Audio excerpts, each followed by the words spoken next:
talking about a record store in Stockholm, Sweden. What's the name of it? Trash Palace. Trash Palace.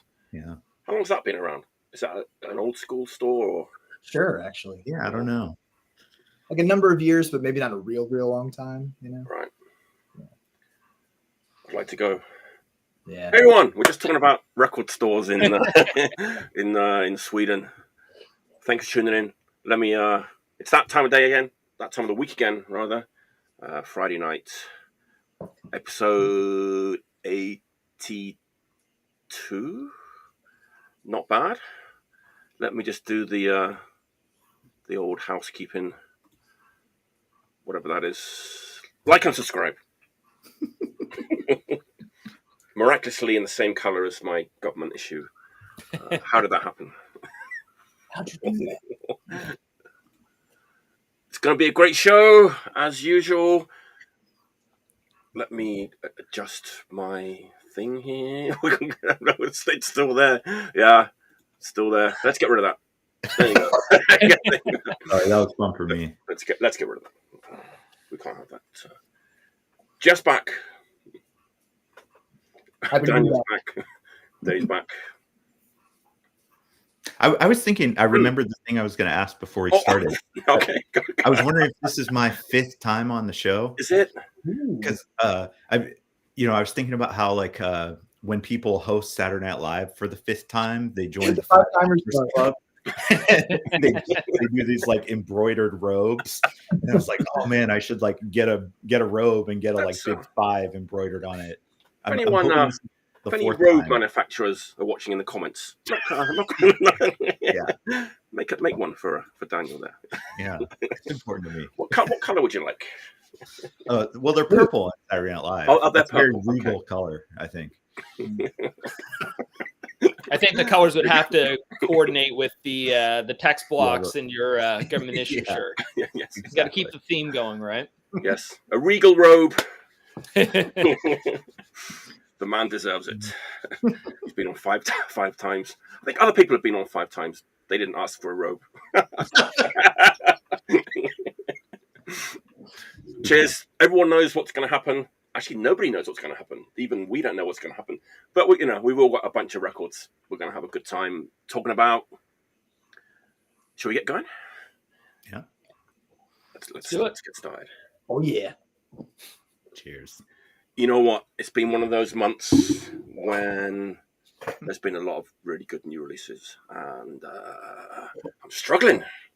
So I wanted to show a bunch of them, but there's not enough hours in the day to spend quality time with these records. And I'm going to blame in my first pick because I kind of spent an awful lot of time with this one, and so some of the others got a little ignored, but I'll get to them at some point. London, England, second LP. Ooh. One of our favorite labels. La Vida, of course, we're talking about. I know, this is one of the best records they put out for a while, I think. It's a familiar sound, but being given a new sort of release of life by this band. Yeah, that is killer. Nice. I mean, come on. It's this grabbed me by the throat, as soon as I put it on. And even though, the influences are there on the table, it's Exit Stance meets Icons of Filth. It's Mortate Records. It's Fight Back Records. It's the heaviest anarcho-punk. But man, it's done. I don't want to say it's done so well. Just the songs are so good. It's so heavy. It's... What really stuck out to me when I listened to that record is the melodic guitar leads. Yes. They're so unexpected for the style, and they are man, I just the melodies they're beautiful. The production, not to get into the production too much, but it's perfect. And the vocals, sometimes I don't get along with the kind of the half speaking, style of the old anarcho, the little bit Cockney kind of thing. But the cadence, the way that it sounds really, it's for real, and it really sucked me in. It's very convincing. And some of the lyrics too, like really stood out as well. And the lyrics are kind of easy to hear too. You can hear like what they're saying. I know.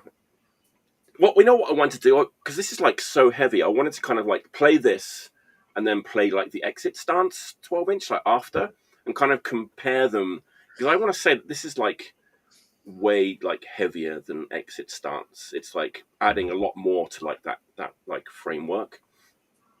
You know, I was thinking about the production on that earlier today, because I was listening to that. Have you heard that man Industry on Static Age Music? It's like very similar sound, like that kind of like heavier version of Killing Joke or something. Right. But that LP is like, the production's very like cold and distant, and the Subdued, it's like it's very warm and like earthy almost. Hey Mike. Yes. That looks really cool. Can you pass it over to me real quick? Here we go. Yes, this is the new Subdued. Oh man, yeah. No, it is a great. No, I'll be honest. You stole my pick for sure. Oh really? Nice. Yeah. Let's talk about it together. You know, yeah. This is Subdued, Abbatoir. I think this is like an animal rights themed record. Right. It seems like most of the songs. Right here, yeah. There we go. Jeff, oh, there you go. Jeff, hold up your copy as well. We'll get the nice. Whoop. I got nothing. Yeah, I put it here because I was like, someone's going to show this record, I think.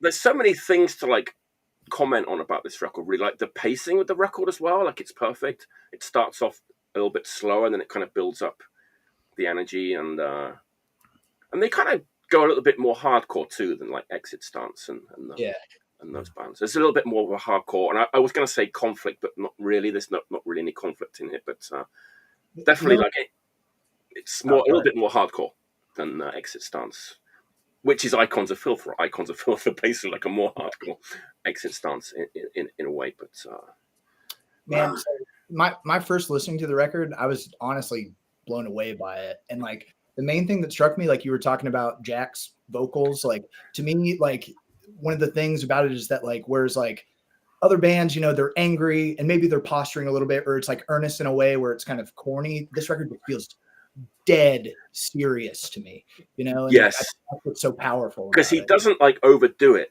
you know, it's just, it's perfect. The way that he like handles the lyrics and the vocals. There's this one lyric where he's just like, we all live in a world with evil bastards always wanting more, and like it's such a blunt simple statement, but the way he spits it out is so like, oh man. Living in a it's that one. That's the one I was thinking of. That's a great example. That's one of the ones that's like, yes. Yeah. I think he has a real way with words, because I always remember like songs from the first album too, like that Is Hope the Joke song, you know, and like the end of this one, like the We Deserve Anarchy. It's like, what does he mean by that? Like, but it's funny because like, if honestly 9 times out of 10, if I heard those lyrics, "We deserve anarchy," now I'd be like, but like you think, yeah, we do deserve anarchy now. That's like, you know, it just. But I feel like I hear like ambivalence in that line, you know, like I don't. It to me it seems like rich with meaning more than like, certainly not any kind of cliche. But yeah, I agree, Eric. It's pretty much it's actually quite incredible that a record this good is coming out like in 2024. That, you know, does lean heavily on the past. But I don't think it would be an exaggeration to say that it improves on things that have come before. I don't think that would be too much of a stretch to say that. I'm going to check out. I'm going to listen to that Exit Stance 12-inch back to back, and maybe tomorrow. Yeah, it's like the heavy parts aren't too metal. You know, the melodic parts aren't too cheesy. The ripping parts don't sound like a boring, like sort of other hardcore record, and they all blend together in a way that's sort of like it feels like it's meant to all be together. Yeah, you know? They were. I think their guitar player was telling me that like the drummer Nicky Rat kind of like writes the songs, but like doesn't. They said he'll like he'll have drum beats and he'll like play the drum beat, and then he'll just sort of describe what he wants the guitars to be doing, and then they'll like write guitars around it. it just seems like it's so different from the way that most like hardcore bands write songs. You know what's interesting too is that I think it's 2 guitar players on this record. Like I know it's like Ralph was on the other one, and then I noticed that like, you know, I think most of the band recorded in London, but then the other guitar player, like Deformity Labs, is credited as like where the other guitar was recorded.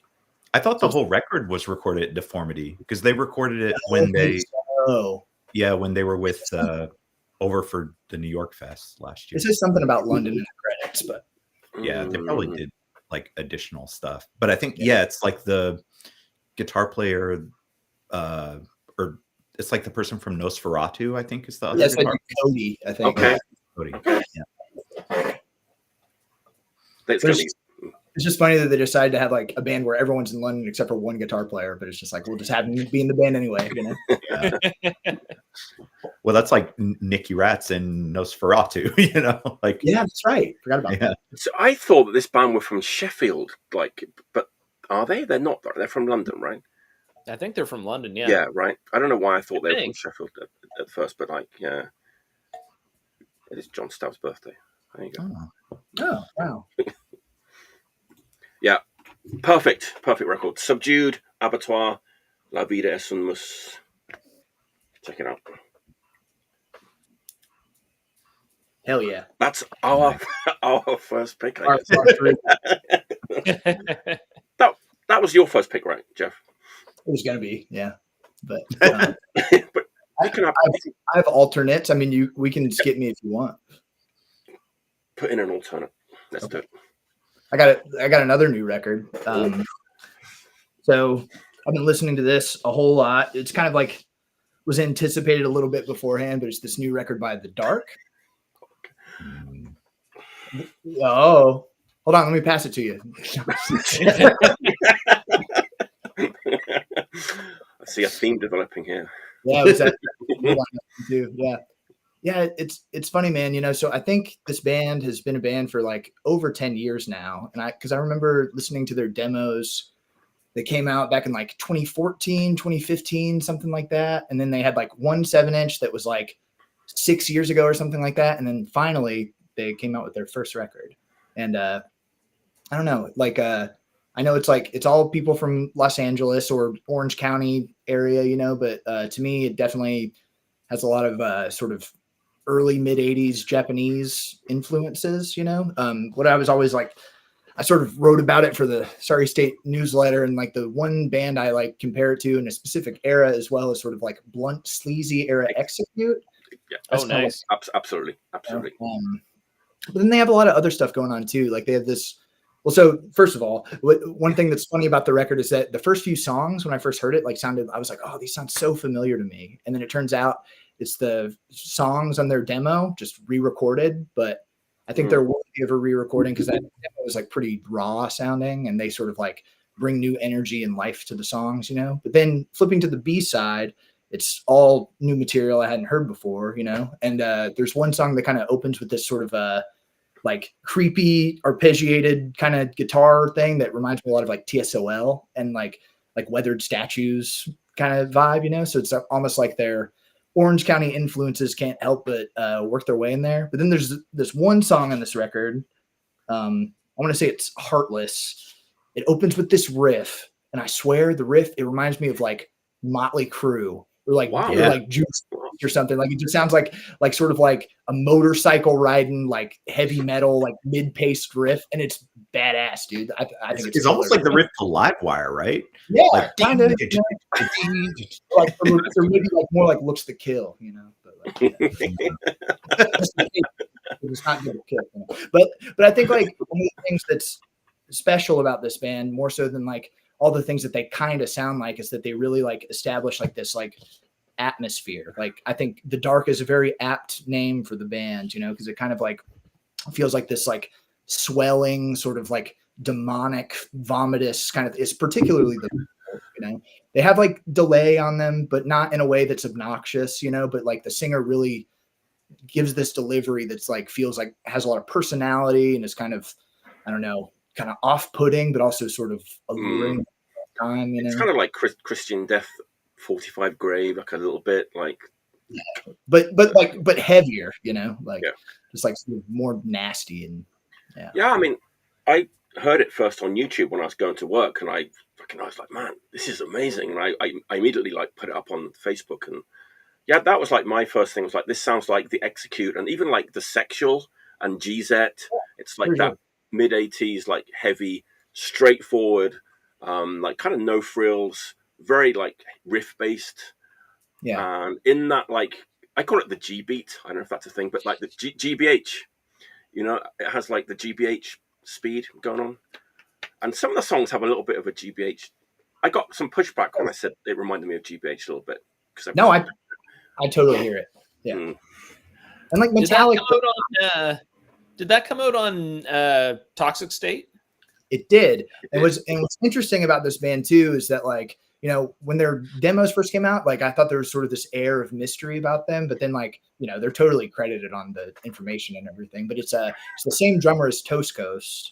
And then and then the singer is Irving, who plays bass in Personal Damage. Oh, wow. Okay. So it's kind of like this, it's a lot of places are, it's like an incestuous scene and like sort of the LA area and stuff, but like it is kind of interesting because I think Toxic State didn't really do a whole lot of like non-New York releases, but now they did the Toscos record and now they've done the Dark record, so yeah, absolutely, it's killer, really. Yeah, and it like, okay, some people might be put off because it stays in this kind of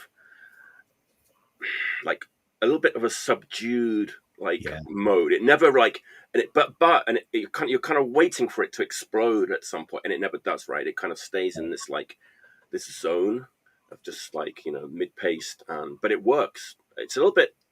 I call it the chugga chugga, like it's got that like chugga chugga chugga chugga chugga chugga. Yeah, yes, yeah, and it's kind of like quite nicely produced, and but I think it works perfectly. Like when the record's doing, wow, that they really did build up in like a really dark atmosphere like throughout. You wanted to go into like a grindcore blast or something? I think it's good. I think like that sort of like bubbling under energy level, and then like just the vocals, how sort of like I find them like a little bit odd. Like it took me a minute to warm up to the record because like when I first listened, I was just like, what is this? Like, are they doing all this on purpose? And then like after a couple of listens, I was just like, oh man, nothing sounds like this at all. It's so cool. Yeah. Again, another amazing record from this year. Yeah, I definitely got to check that out. As soon as I heard comparison to the Execute, it's like, all right, I'm all in. Hopefully you'll like it. Like I think it's cool, personally. Even like the Clay, like the Middle East combat area, a little bit like that, and GZ and the Sexual, it's just like that. Right? It's all dancing that like it's like 85. It's yes. like Yeah. Strictly 85 era Japanese punk. Yeah, absolutely. Yeah, that's a great pick. So I took one of yours, you took one of mine. We're even now. All right, Daniel, what's your first pick? Cool. All right. Well, I guess I have a little tradition when I'm on here of always starting with a plug, so I'm going to keep that going. This time it's just a test pressing, but it's a test pressing of. I'm pretty sure Jeff had this as one of his picks on the show in the past. Did you show this on the show? I feel like we're way like back. talking about North Carolina stuff, but I don't know if I ever talked about someone has shown this that on this show, and then there's someone that I correspond with on social media that their name is I Heard a Scream, and I always thought that was Jeff. That's you, right? Yeah. That's you. Yes, that's you. Yeah. So the story with this is this is I Heard a Scream by Subculture. It's like kind of a classic North Carolina hardcore record. They were from I think they started in Winston-Salem, North Carolina, which is like this weird little city in the hills with like this crazy power pop history, actually, like the DBs and Chris Stamey and all these people. But they were like teenage skateboard kids. They put out this LP on Fart Blossom in I don't know what year it is, actually, 85, I guess. And so the thing is, years and years ago, when I was like in my early 20s, I heard at a party, someone played the unreleased second Subculture record. And that's what we're going to put out on Sorry State. Shit. Like, nice. After I heard a scream, they recorded 6 more songs, and that's what this is. And by the time they recorded this, they'd done sort of what a lot of 80s hardcore bands did, I think. They added a like hotshot lead guitarist on second guitar, and their songs got like way more metal, way faster. You can definitely tell they were like playing with COC, who were kind of like in their Animosity era. Like, I feel like there are a couple of riffs on this that are just like almost straight up like Animosity era riffs.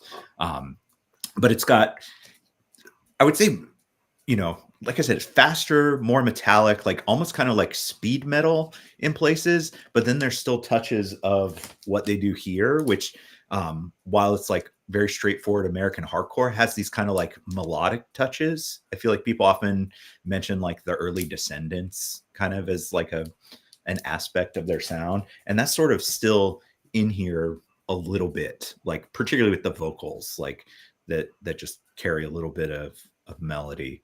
But yeah, we got these test presses earlier this week. They sound great. I've been listening to them constantly, and I'm very excited to like let this loose into the world. Yeah, that's awesome. Nice, man. I thought you were going to say you were going to just do a repress of I Heard a Scream, which that was enough. Then you were like, no, we have this. Yeah, You Can Vomit beat me to that. Actually, they have a repress of it. Okay.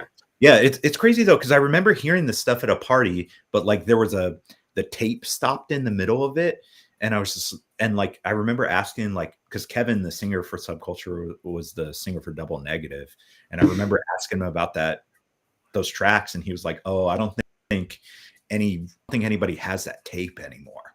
You know, and they actually found the original multi-track masters, so they were able to remix it from scratch, and it sounds like. That's killer. Oh, Daniel. Been done. Is there a reason why it never got released? Or I think the band dissolved basically. Okay. I think Kevin moved to Raleigh, joined this band Second Coming. I think, you know, it was just sort of like they were all in.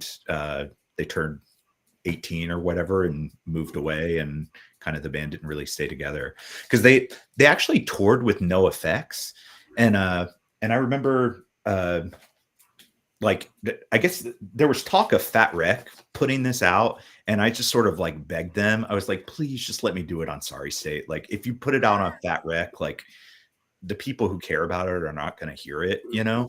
So I'm kind of glad that didn't happen, but I guess like Fat Mike is still like into them or whatever. And I remember them saying that like No Effects' first European tour, they invited Subculture to come along with them, and that's, I think, just when this was happening and the band was kind of dissolving. Opportunity, and I think that's a big road not taken for a lot of them. Yeah, like they're like, oh, we could have been big like No Effects. I don't know if this is true, but legend has it that the nickname Fat Mike was because of Subculture. They like made fun of him real easily. I've heard that too. Yeah. So look forward to that. I don't know, maybe in August or so, hopefully, if all goes well on Sorry State. What's the name of the unreleased album? The album is called Fred, so it's kind of a tribute to their guitarist who passed away. Okay. So, yeah, they named the record after him, and actually it's like a benefit. Like the proceeds for the record are going to like his family, into his kids' college fund. Gotcha. Yeah. Wow, that's exciting news. Yeah. Nice. Did they didn't ever cook up any art for that, or, you know, anything from back in the day that's being used, or is somebody else doing the art for? Yeah, it has artwork. It's okay. I think it's a picture of the guitarist like when he was a kid. They kind of like I don't think they saved a lot of stuff. So like And I think what little they had like went to the booklet for the Puke and Vomit reissue of I Heard a Scream. So they kind of had to work something up from scratch. And, it's fine. I wish there was, because, it's Simon Bob from COC that sang on Technocracy that did this artwork. And and I always loved this artwork. It's amazing, yeah. I just think it looks so cool. I wish, like, I had thought about, like, reaching out to him and being like, hey, do you have any like unused pieces from when you were a kid or something? But yeah. I always like that record sleeve too. It's great. Yeah. Nice. All right, Dave, what's your first pick? All right. So I guess keeping on with Analog Attack traditions, I got to go for the bargain bin banger. Nice. So this is something I've been listening to. I've kind of revisited this like in the last month or so. And I don't know, Daniel might remember this one. I don't know if anybody else will know it. But I believe they are from Connecticut, 2004. But this is the Midlife Crisis EP from Clusterfuck. Oh, man. Yeah. You So got me. it says 13 rippers. Holy shit. And man, they are not lying. So the nice thing about this, what's that? Nothing. So basically, like, it's 13 tracks on 45. They're all really, really short. And you could call it hardcore, but it's definitely got more of like the punker kind of feel to it. And the thing that's like kind of always really grabbed me about this record is just the fact that like they're actual songs. Like it's not just like we're just trying to write something super fast and trying to get through it as like quick as possible. Like there's actual memorable songs on here, and like they just keep going like one after the other.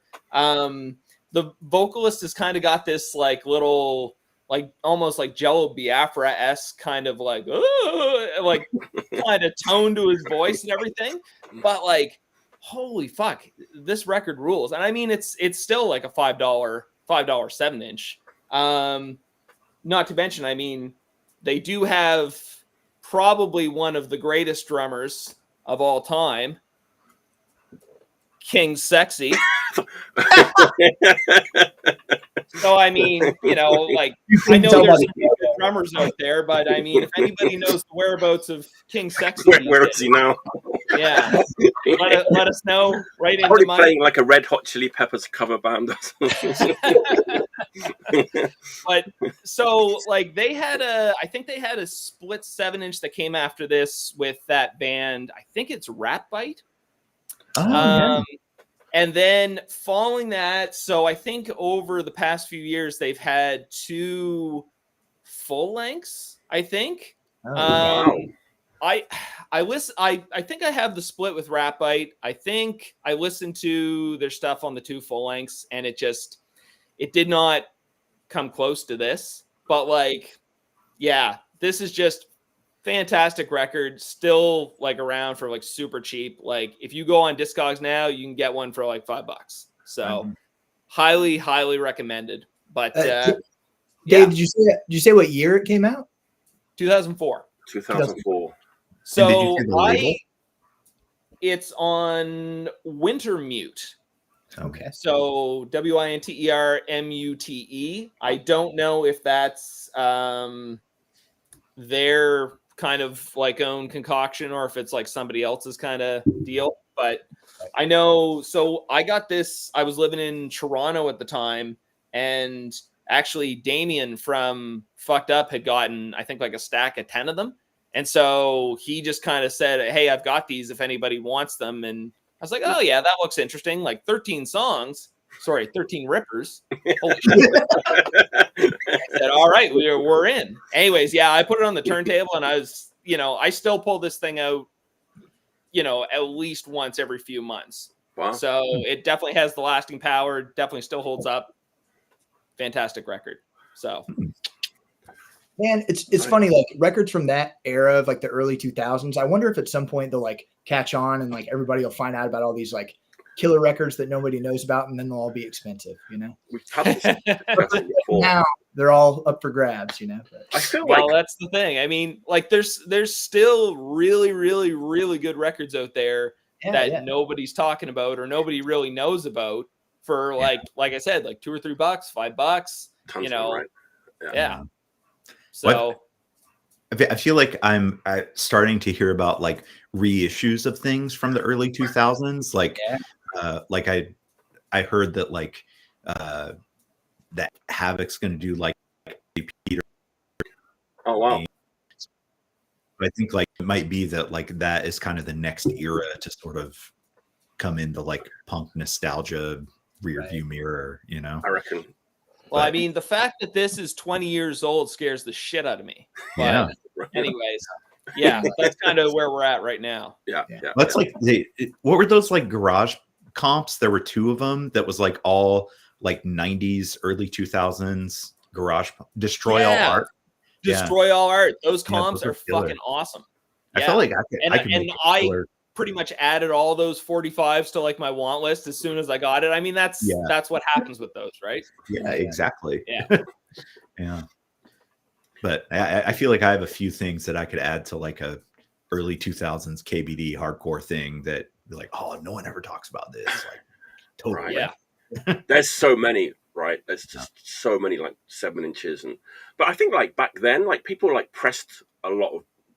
Even like maybe that one kind of got pressed in good quantities, right? Yeah, it wasn't like a 300 or a 400. It was probably 1,000 or, I mean, I don't know, but it seems like back then. Oh, we're getting some information about King Sexy coming in. Oh shit! All right, King Sexy has been located. I take back my Red Hot Chili Peppers cover band comment. He's alive and well. There we go. Breaking news. Yeah. King Sexy is. King Sexy found. Can you make that go across the bottom? King Sexy still active. Well, if anybody's talking to King Sexy, tell him we wish him well. Yeah. Only the best. Donnie from Mankind on bass. Oh shit! Okay. Yeah, I wonder if did Rachel see them? I wonder. Yeah, Rachel, did you see? Have you ever had a pint with King Sexy? Cool. Yeah. There we go. Yeah, cool. And I got to check that out. Yeah, sounds great. God, it's my turn. 85 came up, right? We're talking about. You literally said 1985, and lo and behold, my next record is from 1985. I think this band is underrated, overlooked, all those words, but maybe they're not. I don't know. Before I go in, let me ask a question. A punk or a hardcore song with the word ballad in the title, what immediately springs to mind? It's a Poison Idea song. Oh, Ballad of a probably that's like the only one that anyone would say. There are others. This record kicks off with a song with the word ballad on it. Came out in 1985, Fresno, California. Oh, I know what it is. Oh yeah. Yeah, Capital Punishment. Like, I bought this last week. I'm very familiar with this record, but it's the first time I've ever owned it on vinyl, which is kind of weird. But I remember like getting this one and a bunch of their other records like in tape trades, like back in the mid-80s, and being like, wow, this band like really stands out from a lot of the other American like hardcore. Let's shut up about King Sexy. I'm talking about Capital Punishment. Yeah, why does it stand out? Well, first of all, there's a little bit of discharge in there. Especially in the first song. The Ballad of a Broken Home was the song that I was alluding to in my ballad question. But it kind of starts out like discharge, then it kind of goes into a breakdown, then it kind of goes into like more like US hardcore. But the thing that really makes this band like stand out from this era is the vocals. Yeah. It's like the fucking gargling glass vocals. It's like it just makes this band like completely like stand out from any other band from that time. And it's hard to compare them to anybody because they're not like super fast. They're more like the G Beat or the Poison Idea kind of paced band, you know, pretty like mid. Is it fair to call this mid paced at the stage of the game? I don't know. I guess it is fast, but it's not like super fast, right? Yeah, it's still kind of fast. It's still kind of fast, yeah. Is this an underrated band? I think so. Yeah. I think so too. Yeah. Nobody ever talks about Capital Punishment. Man, I just saw a record seller at local record fair that had a copy of that like a couple weeks ago, and I was like, you know what? I've been meaning to check out this fucking record. I don't think I've ever actually listened to it, and I was gonna buy it, and he just wanted. I think he had like $150 on it. Or something crazy. That would have been the original, right? On Stage Dive Records, which was that was the guitarist label. They had a record store too, right? In Fresno back then. But this is the reissue on WAYLT Records from Germany. No, it was yeah. It got reissued twice, both times in Germany. Once on Destiny. Oh, right. Also in '85. Yeah. Yeah, because the original is black and white. Yeah. Yeah, okay. And that's green. Yeah. It's green. Yeah, it's on green vinyl too. Yeah, this is the WAYLT Records reissue from 1991. So it's like 6 years later, right? They reissued it. Okay. This band were big in Germany. This band went to Germany all the time, and in fact, I think most of their albums came out on WAYLT or Destiny on like German labels. They were going to Germany all the time. I just heard that like I think it's the bass player or the guitarist has been living in Germany like for the past 10 years. Big in Germany, but I don't know. This really stands out because of those vocals and a little bit of discharge creeping in there. Yeah, you know they have a record after that one that's not as good, you know, but one with the view. Yeah, the one with like the big face on the cover or whatever. Yeah. That one is like poorly drawn face. Yeah. But they have an EP too, right? And it's got one of the best slow hardcore songs of all time. Jody is my bloody love. Yeah, oh yeah. But also their song on the Quiet on the Western Front, Maximum Rock and Roll Comp is classic. El Salvador. Yes. That's them, right? I think so. There's a video for like a cable TV video maybe for Jody's My Bloody Love on YouTube. You should check it out. It's amazing. Yeah. He looks like a real like normal looking dude, like kind of slightly long hair and maybe a mustache. And then these like crazed like vocals come out of his mouth. It's wild. It's the normal ones you got to look out for, you know. Exactly. What a great band. But yeah, you're right. I think this is probably their best full length. They have a bunch, right? All on WAYLT. Bulwarks for Oppression. There's another one they put out. Do they have 3 records? I think they have more than that. They have a live in Germany record too. Wow. They were that big in Germany. They have a live in Germany LP. So. I thought they just had the 2 LPs. No, they have more than that. Yeah. Crazy. It's wild. Yeah. Anyone know what Putsch means? When Putsch comes to shove? Isn't it a Putsch is like it's like a war term, right? Like it's like an offensive. Yeah, it's like a coup. It's to violently overthrow a government. Yeah, which is pretty cool. If you like US hardcore from the 80s, check out this record. It's one of the greats. It's one of the greats. If there's any endorsement you could give, it's that, you know. It's like, right. There you go. Green vinyl too. Ooh, very nice. Yeah, check out. This is the one to get, I would say. Yeah. The original seems to be a bit expensive, right, Dave? There you go. Jeff, what you got? Well, you know, we've been talking about 85, but it's episode 82, so we got to talk about UK. That's a nice. I was wondering how long it was going to take before somebody made that comparison. I had it in my stock to bring out. Didn't think about it. The thing, it's like, how do you choose? I mean, you got to reach for the classics, right? I mean, you can pick this one, right? Oh, there we go. You can pick this one, right? Kind of a deep cut, Dead Wretched. Oh, that's a good one. Yeah.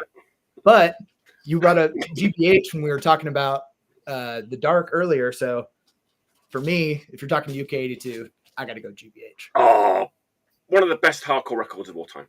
I think so too. And the thing is I grabbed the other ones, you know, just in case, like, you know, but and then I don't know the singles, you know, but you know, you like GBH, yeah? Covered, you know? That's weird. I was almost going to wear my Midnight Madness and Beyond T-shirt, but I did a wardrobe change.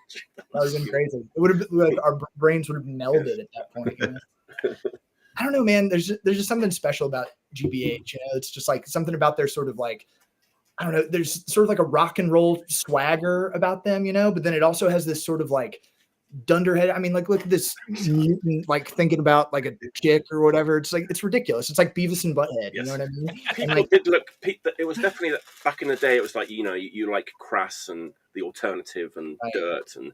Or you're like the exploited in GBH and you're an idiot who sniffs glue and that kind of stuff. That's what no, I mean, like, not even like putting them down at all, but there's definitely like an aspect of GBH that it's like sort of almost like dirtbag music. You know what I mean? But like, and it's funny because very recently, like Usman, me and Daniel's good friend and bandmate, was listening to a whole bunch of GBH at work.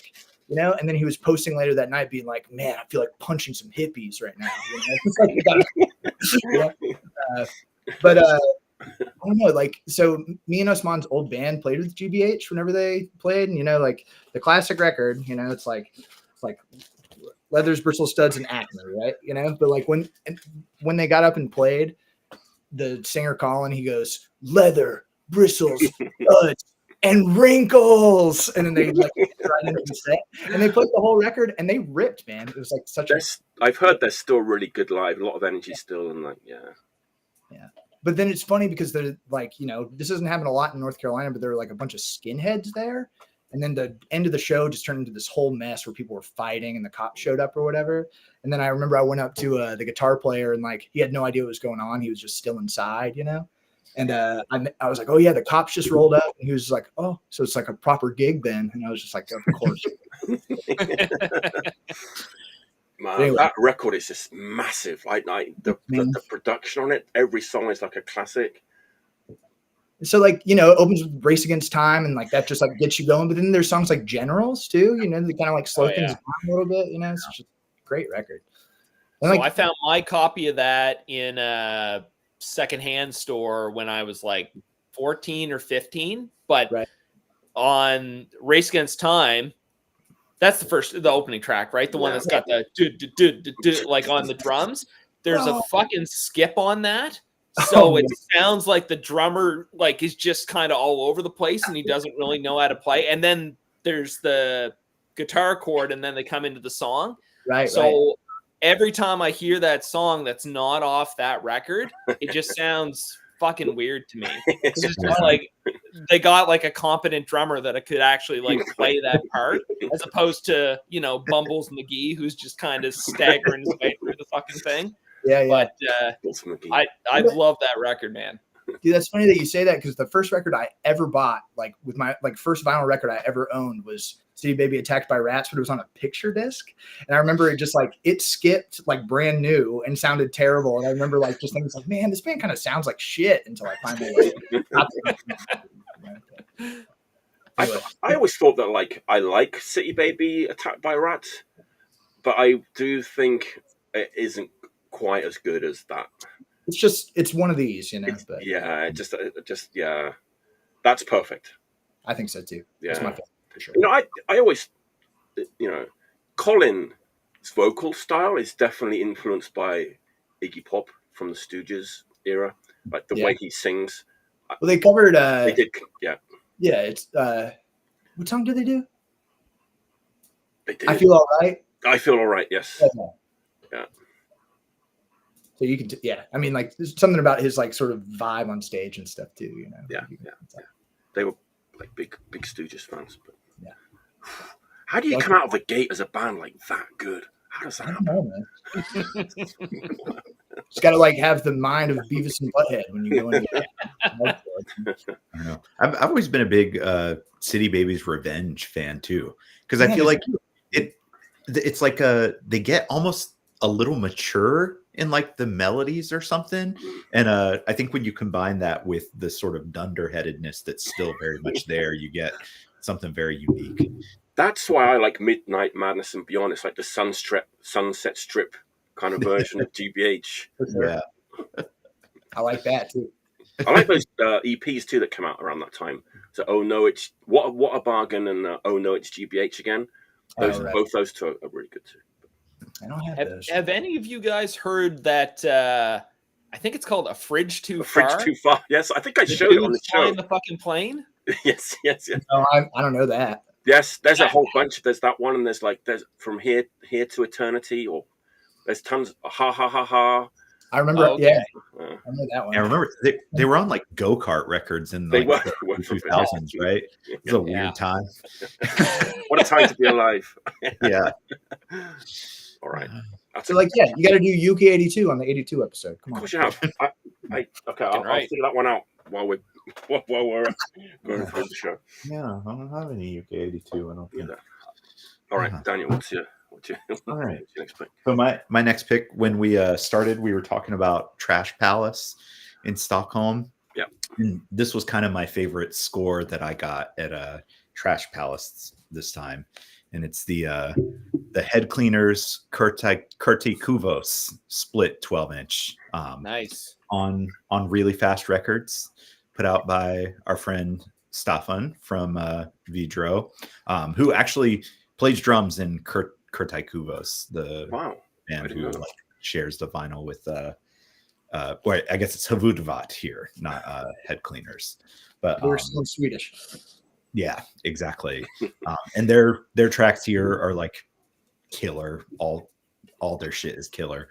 But I'd not really listened to Kurti Kuvos very much, and I think they're pretty cool too. They kind of like remind me of like funeral oration or something. It's like it's fast hardcore, but like with melody in the vocals, and maybe I think that's like you got me now. I love funeral oration. Yeah, well, good luck finding this record though. kind of a tough pull. But yeah, so like I picked this up at Trash Palace in Stockholm, and like I always like when you find records from the place you're visiting while you're there, and you can just like every time you pull it out, you kind of like brings back memories of the trip and stuff. And then since Scarecrow's gotten to be such good friends with Vidro, like we've toured with them twice now, and just knowing that like this was probably on Staffan's floor like at some point in the 80s, and then it's like taking this long journey to like come back to me and sit in my house in Raleigh. It's just like it's very, very special to me. Yeah, makes it so much better. Yeah, it's kind of like records always end up being my souvenirs from places, because like what the fuck else am I gonna buy? Like, I don't know, novelty t-shirts or cat statues or something. A robe. A robe. But yeah, this was like I was very happy to find this, and even paying a Trash Palace price. Did I see a picture of you like holding a poster from a certain record that there was some story behind that Staffan? I think you're thinking of Staffan holding a picture of Anti-Cemex. Oh, that's it. Yeah, Usman posted that because I guess Staffan took this photo of Anti-Cemex, and they made a giant poster of it in the Nada Nada Discos box set, the like Anti-Cemex box set, and Staffan had no idea, so Usman brought one to him. Well, it's crazy because I think what happened is like Usman had it up in his apartment, and Usman, and then Staffan saw it, and he was like, "Oh, I took that photo when I was 16 years old." Yeah, it's wild. Yeah, Staffan is like an amazing photographer, actually. Like he shared his photos with us that he took on tours, but he takes pictures of the bands and stuff, and then just like sort of documentary photos of life and stuff. So it's like we go on these tours, and then I don't even see him doing it. I never see him take out his camera, and then he's got all these like amazing shots of us hanging out, and like everybody looks like super cool. It's just like very sneaky. I know he's really good at it, and it's like it's a privilege to have those like all these crazy cool documents of your hanging out with your friends. That's nice. Yeah, I used to trade records with him like back in the early 90s. Oh, yeah. Lovely guy. Yeah.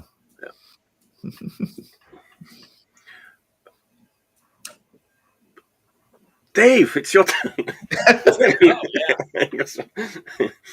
All right. Yeah, I'm sure we got some other stuff here. Okay. So this is a record that I used to hate. Ooh. And as a Canadian, I will say that it's pretty much you love it or you hate it. And that seems to be, there's no middle ground on it. There's a lot of people that, you know, you bring it up and it's just like, fucking love that record. Can't stand that shit, you know. But probably like, I don't know, maybe about like 10, 15 years ago, it's like something clicked. Probably about 10 years ago, something clicked and it was like, all right, I'm totally in on this. And it's one of those records that every year that goes by, it just keeps getting that much fucking better. Okay. And that is... I knew it. I was going to ask you, did you not like it because of the vocals? That was going to be my question. Yeah. It's honestly, I mean, the vocals is what I think turns a lot of people off from it. It's, you know, these days, it's just such a fucking weird record. Like, I mean, it just sounds like the band itself, like the songs that they have on here are so well done and they're just so catchy. But it's almost like they've got this subterranean sewer creature that they, you know, gave a microphone to, like Mitch Funk, yeah. So his vocals on this, like they're just, people, like a lot of people just can't stand it. But like I said, I mean, it just keeps growing and growing and growing on me. And it's just like it's to the point where, you know, I throw this on constantly just because it has made such an impression on me. And actually, so I do have the original like promo poster for this. Oh, wow. It's not the cover art. It's something else. But basically, when they were doing the reissue of this, I think it was Porterhouse Records did a reissue of it recently. The guitar player, he actually reached out to me and was like, hey, can you do like some sort of scan of this poster and everything? I said, yeah, of course. So I took it to the local print shop and got like a full scan of the poster and everything. And miraculously, they didn't destroy it, which was great.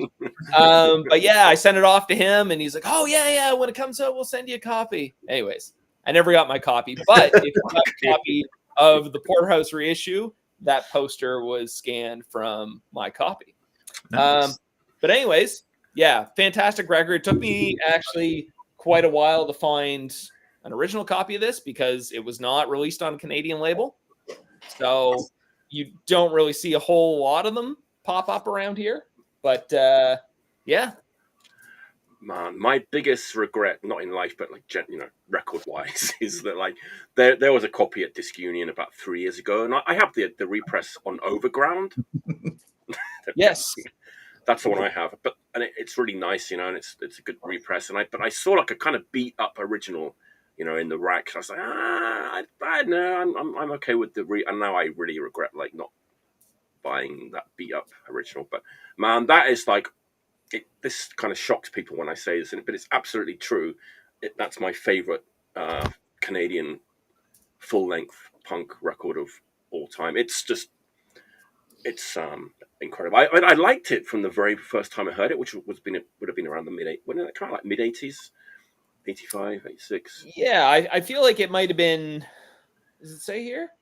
83. There you go. So yeah. I mean, I would have got that on a tape around the time I got like Capital Punishment and Subculture and a whole bunch. It stood out to me like right from the first listen. Well, and that's the thing. It's just like even to this day, like nothing sounds like that record. No. Which is like the uniqueness of it just makes it that so great. But... And they do like one fast song and then a mid-pace song, fast song, mid-pace song, and then those little guitar solos. Like, oh man. Yeah, like they're. Like the start of that the one of the fast songs, Wild Game, on the second side, the shit that he says before the fucking song kicks off, just what are you fucking talking about? This is awesome. You know, he's just going off. It's great. Classic. He was a really tall fella too, right? Like, you know, almost 7 foot tall, apparently, like super tall. Great front line. Yeah. I think they did. I think they did some reunion shows a couple years ago and everything. And I mean, I don't know.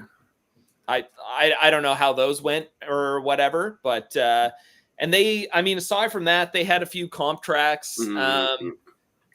Somebody, there's a guy out west who had like a CD label, and he did like kind of like a compilation CD that was like the LP, all the comp tracks kind of all put together on one. And I remember hitting him up and being like, oh, is this going to come out on vinyl? It'd just be kind of nice to have like everything that they did as like a vinyl collection. And he was like, no, man, I just did like 1,000 CDs. I got to get rid of these first. And I was like, all right, well, that's not going to happen then. So anyways, yeah. So, but yeah, great record. Amazing. Yeah. Jesus. All right. It's my turn again. Because the dark has been taken, I've got a stand-in for the dark. We'll get to it. Hang on. I was listening to this record a lot last night. Actually, I played it like 3 times, I think. It's brand new. It's on... I haven't researched this one. Bear with me. It's on Static Shock Records. Let's just show the record. I think this is an amazing record. I was going to show it next week, but let's get to it. It's the Minneapolis Uranium Club Band. I think this is their 4th LP, if I'm not mistaken. The Infants Under the Bulb. I've done no research about this band. I know nothing about them. It's egg punk. I think it's kind of herky-jerky. You haven't heard their other records? No. Oh. No, I immediately after I heard this one, I was straight on the internet trying to find them. This is wild. It's like there's a little bit of the Minutemen in there. This wiry and spindly, and the drumming's fucking tight as hell. The vocalist is, I know. I'm not prepared to describe this record because it's quite a trip. And there's those little spoken word, the wall. There's a thing called The Wall, like part 1, part 2, and part 3, with a female narrator, and the wall starts talking to her and stuff, like right in the middle of the record. And you feel like you're in this other world, like you're in this like weird like town that they've invented. It reminds me a little bit of that Neutrals LP too that came out. You kind of get transported to like this new town, and you're actually taken there. And it's like I was so immersed in this last night. It really grabbed me. It's amazing. Yeah, I keep meaning to check that band out. Like, did you say they have 4 LPs? I think so. Is that right? Yeah, I think so. Yeah. Okay. Yeah, I keep hearing that band's name over and over and over again. I'm like, oh man, I gotta check that shit out. But honestly, it blew me away, like how good it is. It's incredible. And who put that out, Mike? It's Static Shock. Ellis, you cheeky bastard. Fashionable Idiots actually put out their first 3 records. Okay. And then I think Ellis has done like co-released them the first, at least the second and third ones maybe. Okay. Yeah, but they're great. I love how like you say it really transports you somewhere. Yeah, man. The songs are so stretched out. Yeah, I honestly was like taken away to some strange town, you know, because they have like Evo did. They have like made up product names and stuff that they use in some of their songs, like weird names of companies and stuff that they kind of throw into their songs and stuff. Yeah. So it's like this made up universe or town that they've kind of that they've kind of it's like a whole mythology. Like there's this whole thing about pencils. Yes, and like I have a Uranium Club pencil with like Uranium Club put on it, but they talk about on the record like how they made the pencils and how that's going as like yes. It's very like meta. Yeah. That's awesome. And the way that like the war thing is like it's like the 4th song, it just comes out of nowhere, you know. It's like this narration, and then it's like it's almost like a prog rock record in a weird kind of way. It's like very like whimsical, very like Canterbury kind of almost. Funny you say Canterbury. I don't know, it's just wistful and kind of like it's weird. It kind of freaked me out a little bit actually the first listen. I was like, whoa, you know, what's going on here? It's funny on other records. Oh, sorry, Jeff. No, go ahead. I was just gonna say, like, there are moments in the lyrics that are almost like hokey, and I think, like, I don't know, when I first heard them, I was just like, what is this? But I think it all works in like the big picture. I was trying to describe the vocalist because it's kind of familiar, but it's also kind of unique. It kind of goes back to like old post-punk and kind of quirky stuff a little bit, but I don't know. Something about them reminds me of the Talking Heads a little bit, like how kind of arty it is, and the vocals are kind of like disaffected in that way of David Byrne. But the lead-off track is the single, which is a Small Grey Man. That's such an amazing song. Tokyo, Paris, LA, Milan, the big guitar jack off in the sky. I don't know. This is great. This really like took me by surprise on how great this is. So it has like 4 here. That's why I just assumed it was their 4th record, because it has like 4.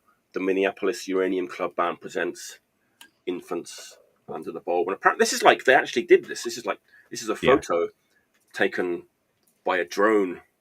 So yeah, they actually went to the trouble of like, doing this. That's all I got about this band. They're new to me since literally last night. I mean, I don't know. It's like one of those bands where like Sorry State has stocked all their records over the years, and I think I have like a vague awareness, like kind of what they sound like or whatever. But like I never claimed to be the smartest dude in the world. Maybe I'm too unsophisticated for the. I like it. You're all right. Is it funny? Because like how like the Cool Greenhouse, like that band makes me laugh my ass off. But it's like you think Uranium Club is not a similar vibe. It's not a LOL kind of funny. It's more of like a surreal kind of like a. What's the guy from Monty Python that did like Brazil and stuff? Like Terry Gilliam. It's like a Terry Gilliam movie, but as a like post-punk band. Or something. It's sort of ironic and distant, and right. This might be a very weird thing to say, and it is a weird thing to say, but I want to like put this on again so I can like go back to that place that I went to last night. My stomach, like, this is like LSD without like actually taking any LSD. Weird. I think this is right up Rachel's alley, I will say. Who's watching? Yeah, Minneapolis Uranium Club Band, Infants Under the Bowl, Static Shock Records, and Anti-Fade Records split release. In Australia. I think they did an Australian tour. Okay. I tried to fly that band out to Raleigh one time. Oh, wow. Didn't work out. Where are they from? From Minneapolis. Yeah. The clue is in the name thing. That's my 3rd pick. That worked out well. I'm glad I showed it today. I was worried about talking about it because it's quite a record. All right, Jeff. All right. Well, I guess I'll be kind of shifting gears here a little bit, but it's impossible not to, really. I guess so. Daniel was talking about Sweden a little bit, and this is like maybe slightly more contemporary, and then also sort of like like when I was on the episode last time, I sort of had like a series of bands that I did that were sort of like 2000 sort of Scandinavian bands, and like I remember Kevin from Toscos brought up Regulations. And that kind of ties in. Like, so I'm going to talk about the Neuron 7-inch. I don't know if y'all have heard this. To me, it seemed like when this record came out, it was like super under the radar, but it's great. So it's Otto who sang in Regulations, and the backing band is a couple of the dudes from Rape Teenagers. So so it's kind of like if you mix sort of the quirky sort of rhythmic weirdness of the hardcore of Rape Teenagers, but then make it sort of like direct in the way that Regulations is, and especially with Otto's vocals, it just like cuts through. And like I don't know, it's funny. Adult Crash put this out, and he still has copies, but I remember it was sort of when I found out about this band, and I was like kind of playing it around Daniel. Me and Daniel both kind of had this like thing where we both wanted to find the record, but in the States, it's like impossible to find. Like you just don't see it in the used bins or anything. So I finally got a copy, and it rips. And then so we were in K-Town, and then like Jakob, who does Adult Crash, was there, and he had copies in his distro, and we were like, well, thanks, man. It's like, and then like and talking to good boy.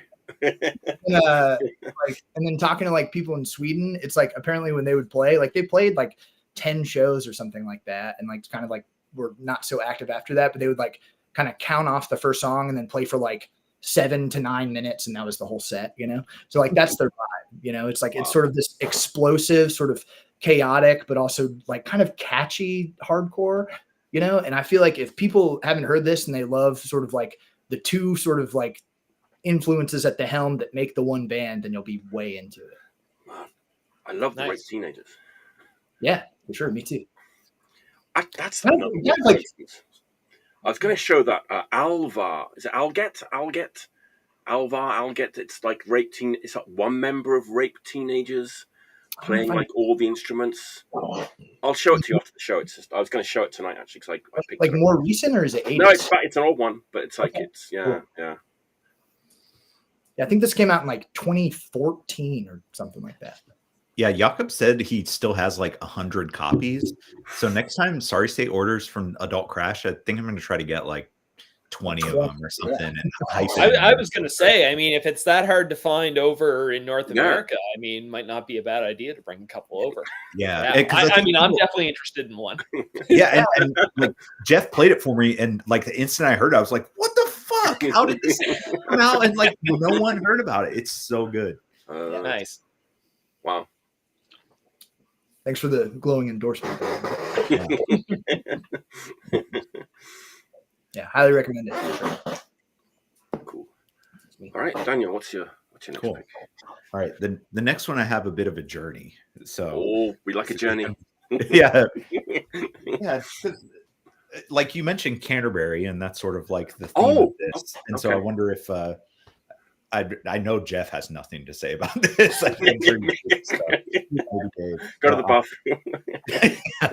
We'll get there.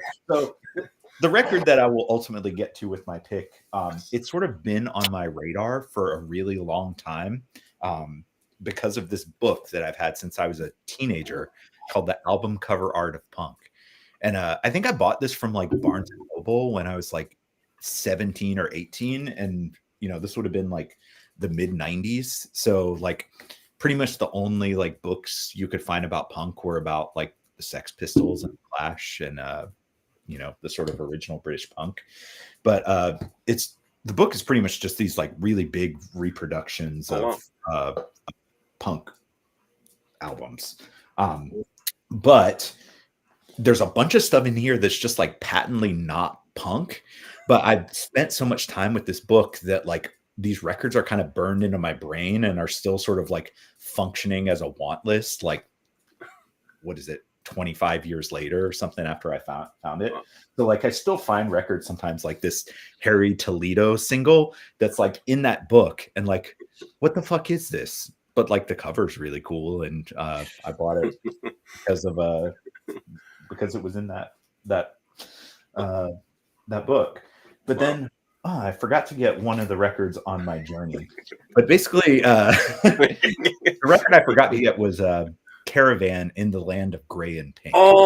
And so yes, sorry, I've heard about that record because love that record. That's one of the best. Like, it's a great record. It's amazing.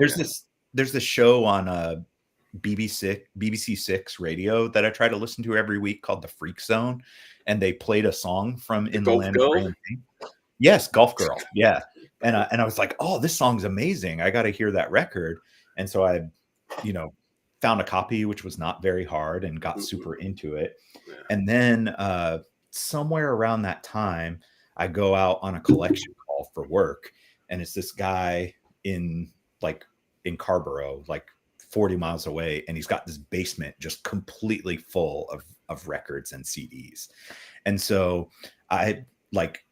we're just like talking about music because he has so much stuff. And I ended up buying like, I don't know, we bought like 6,000 or 7,000 records from him or something. And we're just chatting. And it turns out he's like really into Canterbury stuff.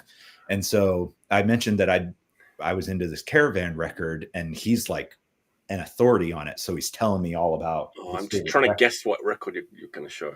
Oh, I have a couple of guesses. I'm getting there. No, take your time. Caravans move slowly. Take your time.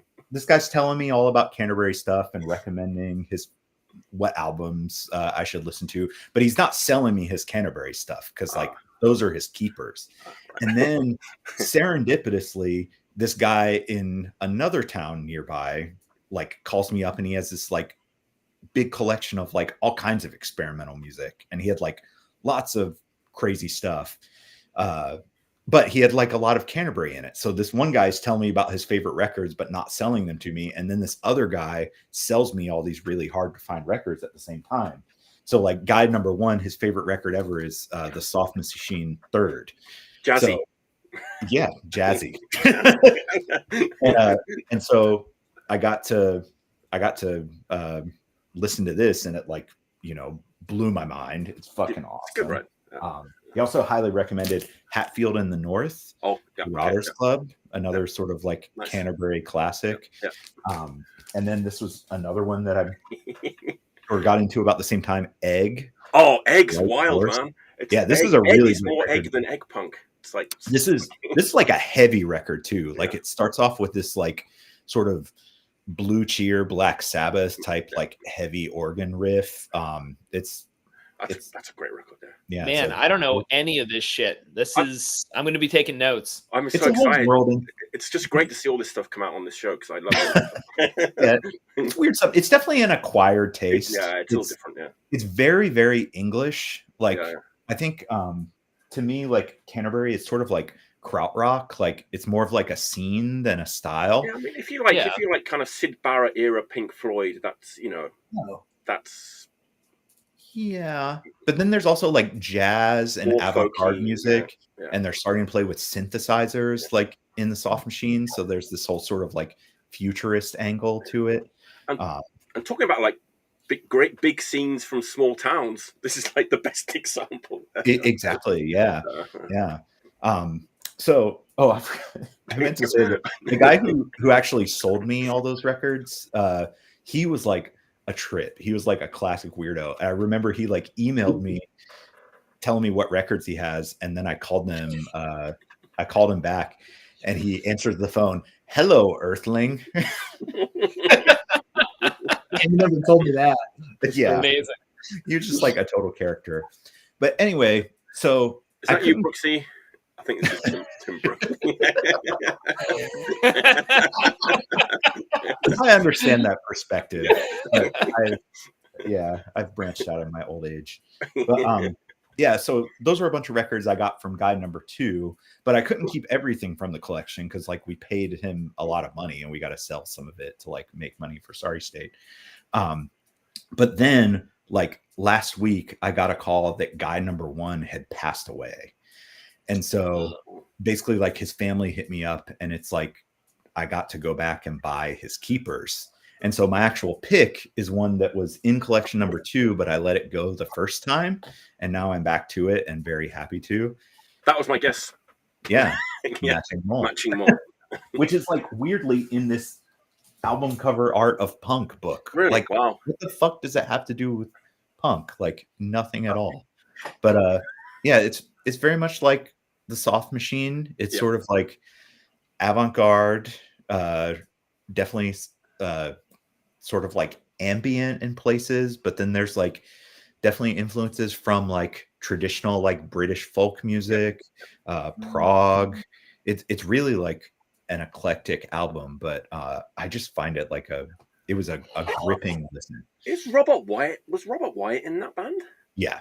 So now, there's this whole universe of Robert Wyatt records between like Soft Machine, Matching Mole, and his solo records, and it's like how deep do I go into this? You know, where does it stop? Where does it start getting like unbearably shitty? I suppose he got real like more exposure after like, hang on, someone who was it who covered shipbuilding? It was I'm getting over my. Oh no, was it not Nick Cave? I know what you're talking about. Someone, you know what I mean, right? It just popped into my brain there. Like someone covered one at shipyards, shipbuilding. Let us know in the comments. I'm out of my depth. Let me know. Yeah. But yeah, that's sort of a mini version of my like trek into Canterbury. That's nice. That's where I'm at right now. Enjoy the ride, my friend. It's a hell of a journey. But like, you've already got the best ones. I want to say, like that Caravan record, the Egg, Matching Mole, like Soft Machine. I'd probably like to.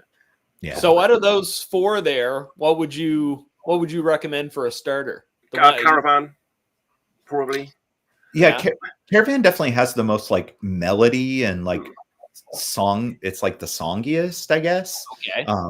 The Egg is really cool because it's kind of the heaviest. So if you're kind of like coming from like a heavy music place, that one might do it more like for a 70s hard rock kind of. Kind of not really like bluesy, but made in Canterbury. Okay. Man, I'm intrigued. I know absolutely nothing about any of this, so I'm in. There we go. Elvis Costello did cover shipbuilding. There you go. Yeah, and also the Passion Killers. Chumbawamba connection. Very impressive. I mean, we were talking about like sort of like, I don't know, like sort of that one scene that was like sort of the Deviants and Hawkwind and stuff the other day. Is it anything like that? Like sort of like spacey and out there, or is it spacey and out there? Yes, like Soft it's Machine. More like whimsical and folky and sort of a village. So probably not for me then, I think, you know. But yeah, it's weird because so much of it is sort of pastoral, and I feel like even like just naming Canterbury like evokes sort of pastoral English countryside. Yeah. But then it's also very it's very forward thinking music too, you know, like it's, you know, like I said, it's like synthesizers, like I don't know, very like ambitious songs stuff. I don't know. It's just its own thing. Like nothing really sounds not like the Uranium sounding sophisticated, you know. This is definitely like I feel too like young. Give it about 20 years. You'll be. It is kind of like that, Brooksy. It is kind of like banging pots and pans and playing whistles, but in a good way. really selling it. Yeah, I'm not gonna say it's for everybody, for sure. Definitely not for Brooksy. Oh man. Yeah, that kind of wasn't your pick, but like that Caravan record is amazing. Even though like maybe it wouldn't be up my alley or anything, it's cool to hear about all that stuff. You know? Yeah. Just keep it in there for when you're about 50.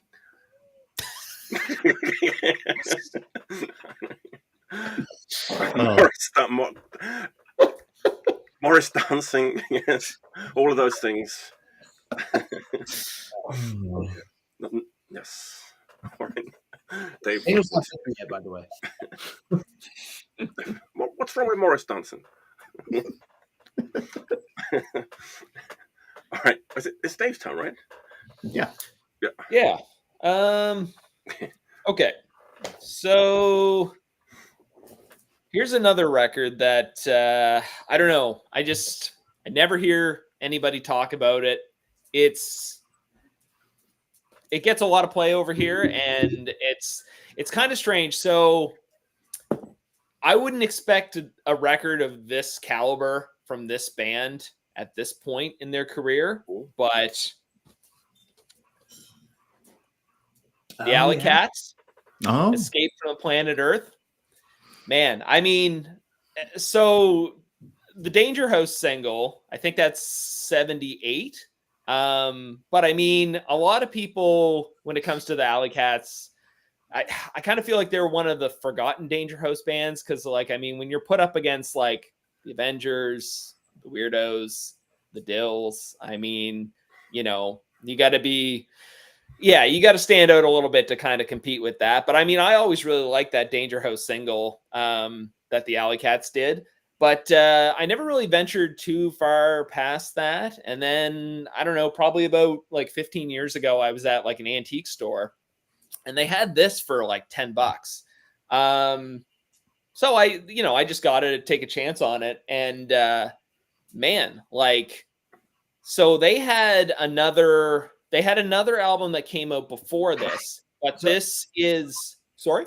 So I was just going to say, like, it's Nightmare City is the first LP, right? Yeah, it's the one with like the bluish, purplish cover. Oh, yeah. I'm familiar with that one, but not that record so much. So this is from 1982. Okay. And yeah, so it's great because it's on M.I.A. It's kind of like it's great because the songs are not only are they super catchy, super well done, but it's also like it sounds very much like a band that, you know, is from the time before, you know, the roles and the definitions of punk were like really like defined. The sound was very defined. And it's like you could picture a band like this playing with like Wall of Voodoo or like, you know, just some sort of like, you know, bands that weren't necessarily, you know, 100% straight, just like full on punk. But yeah, it's like, I mean, there's some songs on here that are like almost like it's just a weird fucking record. Like the songwriting on it is kind of weird. At times it kind of reminds me a little bit of X Wild Gift. But not to say it sounds like that. There's just some stuff that kind of reminds me of that. But I mean, there's the guy in the band, I'm not sure what his name is. He sings on most of the tracks, but there's 3 tracks or 4 tracks on here that are sung by the bassist, Diane Chai. And those songs fucking smoke. Like they are so fucking good. And I mean, like those songs really make the record, but as a whole, it is just a fucking great record that is, man, I mean, it's still a cheap record. It's a fucking good record. Like 4 years after their first single that everybody talks about, like I can't imagine that a band could put out a record this good. Yeah, and I mean, very widely available. I think like this is a Canadian pressing. Like I know it got pressed up here in Canada. I don't know what distribution for it was like down in the States. I figured because it's on a major, you know, there should be some available. But yeah, it's just one of those records that I fucking love. I always like to tell people about it. I've had a copy in my sale crates for a couple years now, and nobody is bit. But yeah, it's just one of those records like I never hear anybody talking about it. And it's funny, I've actually been looking for that record. Like I've kind of had my eye out for it for like a few years because someone else recommended it to me and said the exact same thing. That like, oh dude, you gotta hear this. Yeah, I'll send it to you. Oh really? Oh fuck yeah, yeah. Oh, because you listen to some Cell Death records. You're the first person that's basically said, "Hey, I've been looking for that, or I'm interested in that." So it's just like done. Hell yeah! This is like some sort of record dating show. There you go. Matchmakers. Yeah, Jeff got me the neurons. You did, yes. Anyone got anything for me? But yeah, I mean, if anybody's watching this and doesn't have this, and you know it's sitting in your record store for like $10, like yeah, you could do much worse than picking this shit up. So, nice. Anyways, great record.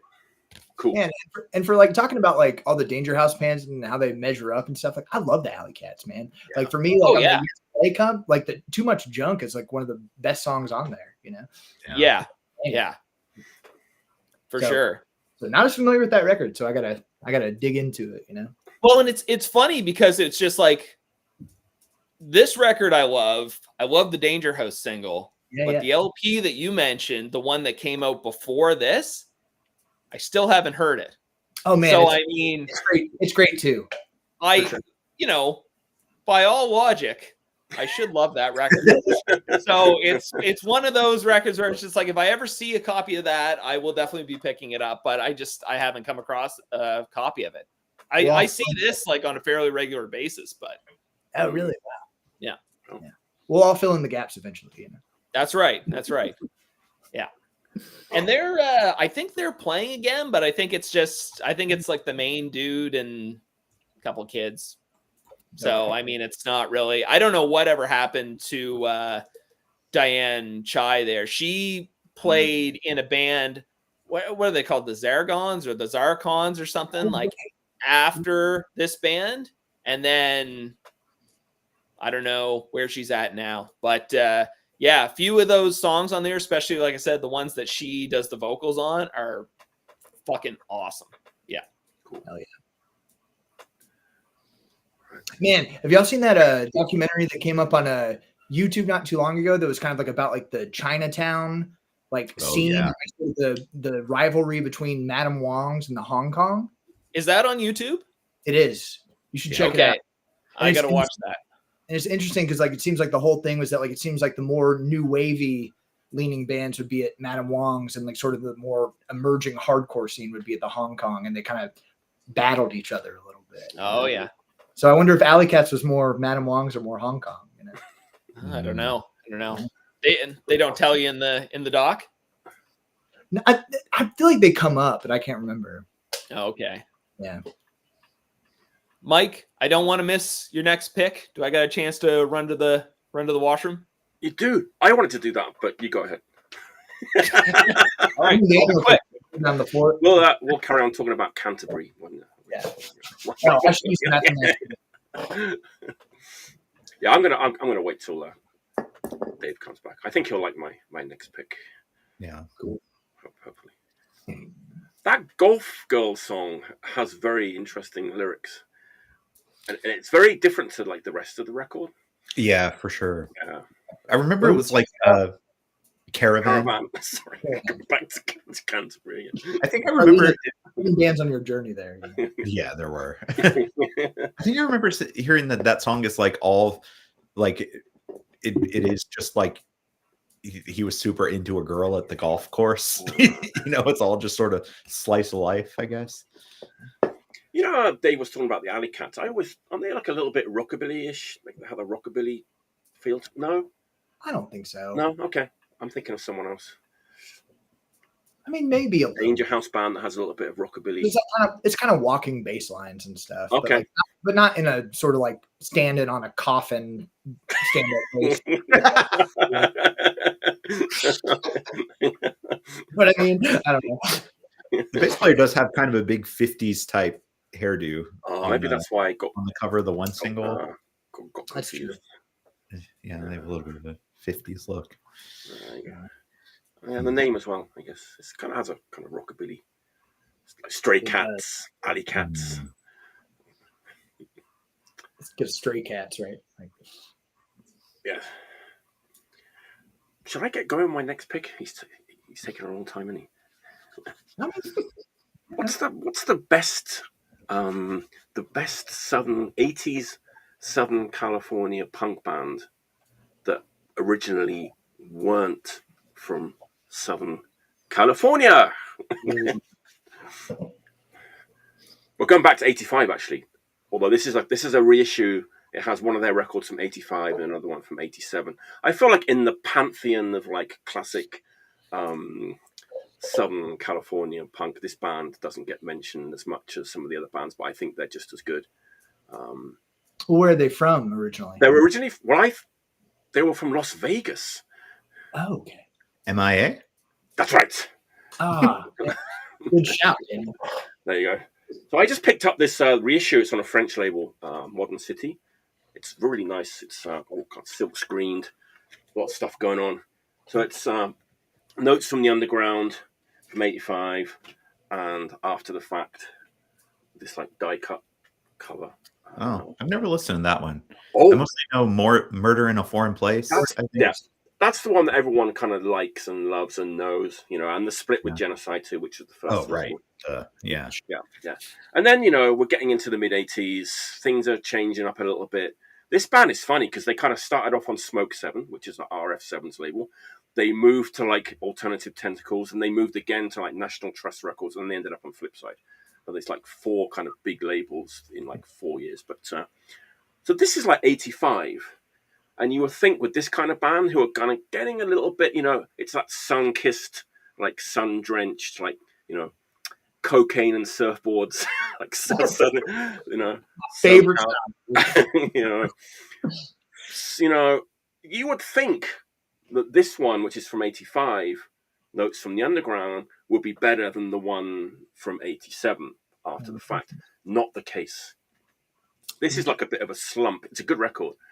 But this one, they really come back big with this one. The production is better. It hasn't got so much of the big 80s drums. There's some amazing songs. Edge of Forever, When It's Over, Beautiful Work. Just classic Southern California melodic, big poppy punk. It's kind of a Toxic Reasons Bullets for You situation. Nice. Okay. Exactly. I mean, I was convinced that like this one was going to be a step down from this one. It's not. It's a big step up, actually. Wow, cool. Never heard that record. Really? Oh man. Yeah, You're in like for it. This is like, I actually saw this, someone saying this is the best like 80s SoCal punk record on Trouser Press. Bold claim, Trouser Press, not my words, the words of Trouser Press. But they said it. I mean, I'm not going to say the band, because if we say the band, people will be immediately turned off. They do sound like another very famous band a little bit from Social Distortion. I'm talking about. You know, there's a bit of Social Distortion in there. Just first one. A bit of TSOL, and I saw it get compared to Agent Orange. Living in Darkness? No. It sounds more like This Is the Voice. Agent Orange. It's mellower, you know. But this one right here, classic, I would say. Garbage truck. I always felt like Murder in a Foreign Place, like something about it remind me of the Effigies a little bit. Like it's got that like big guitar, but sort of like a melancholic vibe a little bit. I also like the whole thing. I always like thought about the M.I.A. Genocide split is like Genocide has like the rudest lyrics. They sound like they're mean ass dudes, whereas like M.I.A. seem very like sort of like hopeful and like, I don't know, earnest kind of. You know, like, they do like they do California Dreaming on this record, but it's done really well, you know. And I mean, you can see like this band was in there. You know, there's all these flyers. The Minutemen, this is a good one. Discharge, Social Distortion, Decry, and M.I.A. Wow, this is big booklet with all the flyers and stuff. Crazy. Kennedy's, TSOL, M.I.A. You know, they were right in there. You know, for sure. Yeah, and you know what? I liked After the Fact so much. You know what I had to do, right? I had to go out and get the original. the original. Nice. Oh, okay. Yeah, I recognize that cover. Very of its time looking record, fashion wise as well. This is amazing. Oh, yeah. This is really, really, really good. Top notch recommendation. Yeah. Oh yeah, definitely pick that up. It's a weird kind of reissue. I'd like to do both of those records in kind of this limited edition, kind of like silk screen thing. Yeah. For you, was like the original like relatively like inexpensive. Yeah, super cheap. Yeah. Okay. Much cheaper than the fucking reissue that I bought before. But you know, it has a lot of stuff in there, right? You know, the other LP and the booklet and the poster, and it's color vinyl, blah blah blah. But yeah, I can't believe I've never heard it, considering people say it's so good. You know, you should definitely check out After the Fact. M.I.A. Yeah, everyone should. There you go. All right, Jeff. All right.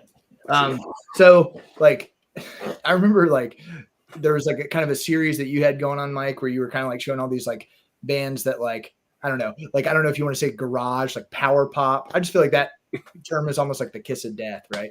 You know, but like there's like the whole like kind of dirt nap records kind of. Yes, yeah, I was obsessed with the Mark Men, so anything that was remotely like the Mark Men, I was into and so this band is like a little bit different, but I feel like I'm pretty sure no one's talked about it in the show. Has anyone talked about the Briefs yet? No, they're like one of the best ones from that. Man, so I think so too, but actually, this is not the record that I'm going to talk about. You cheeky monkey.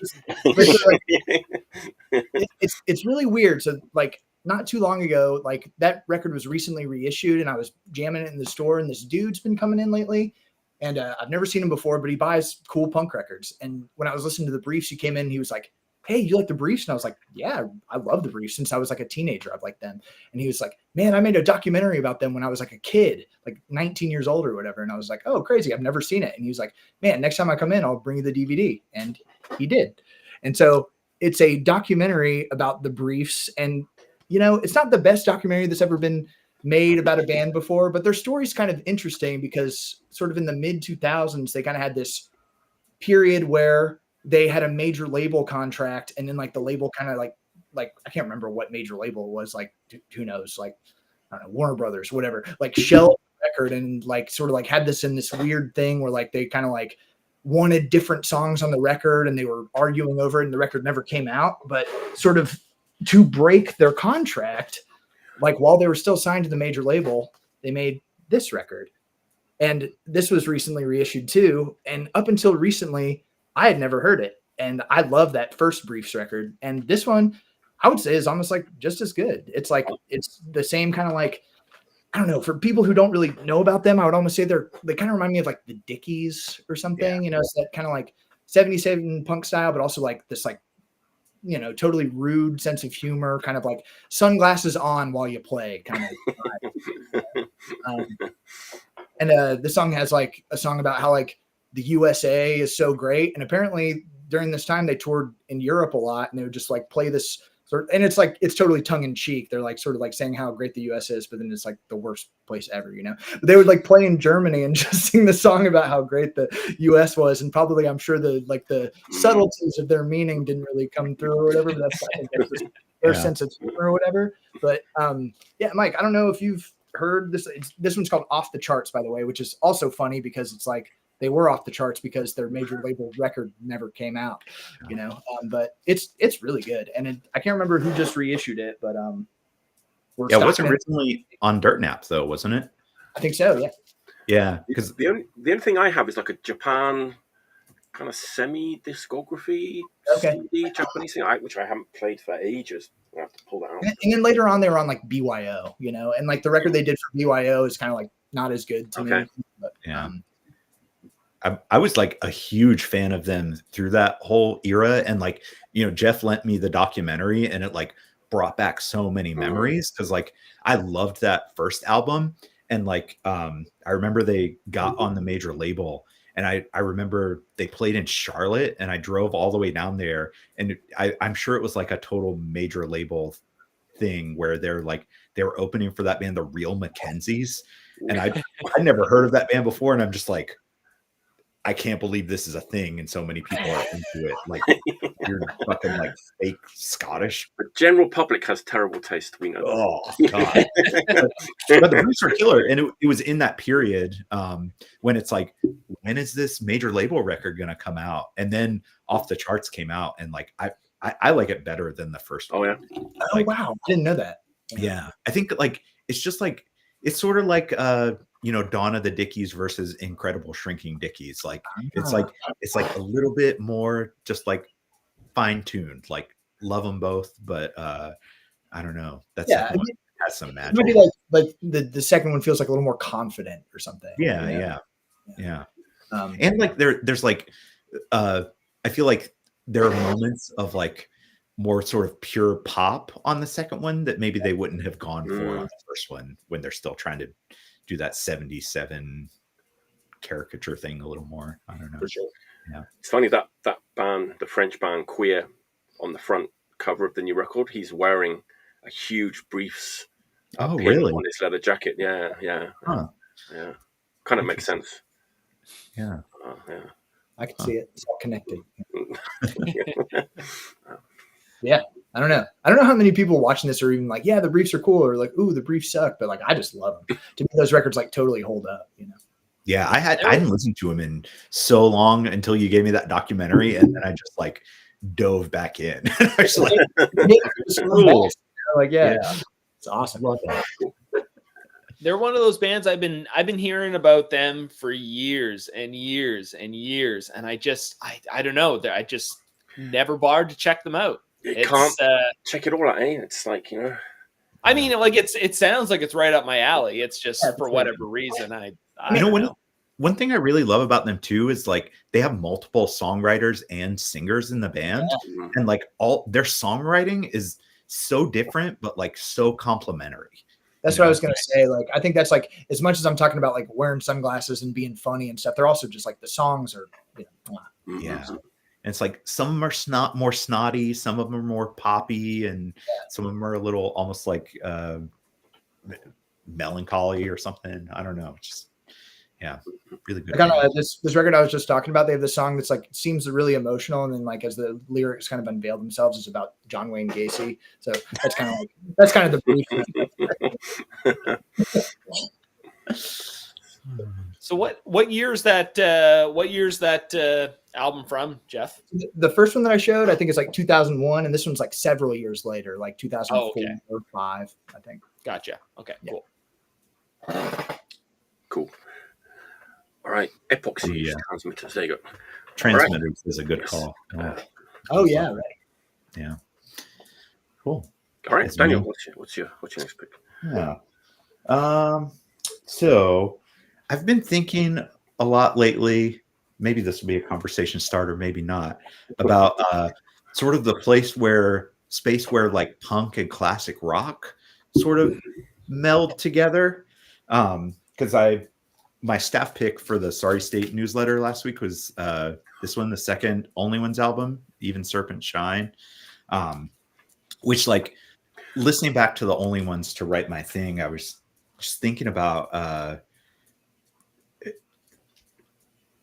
let's see, there's something about them that reminds me of the Clash.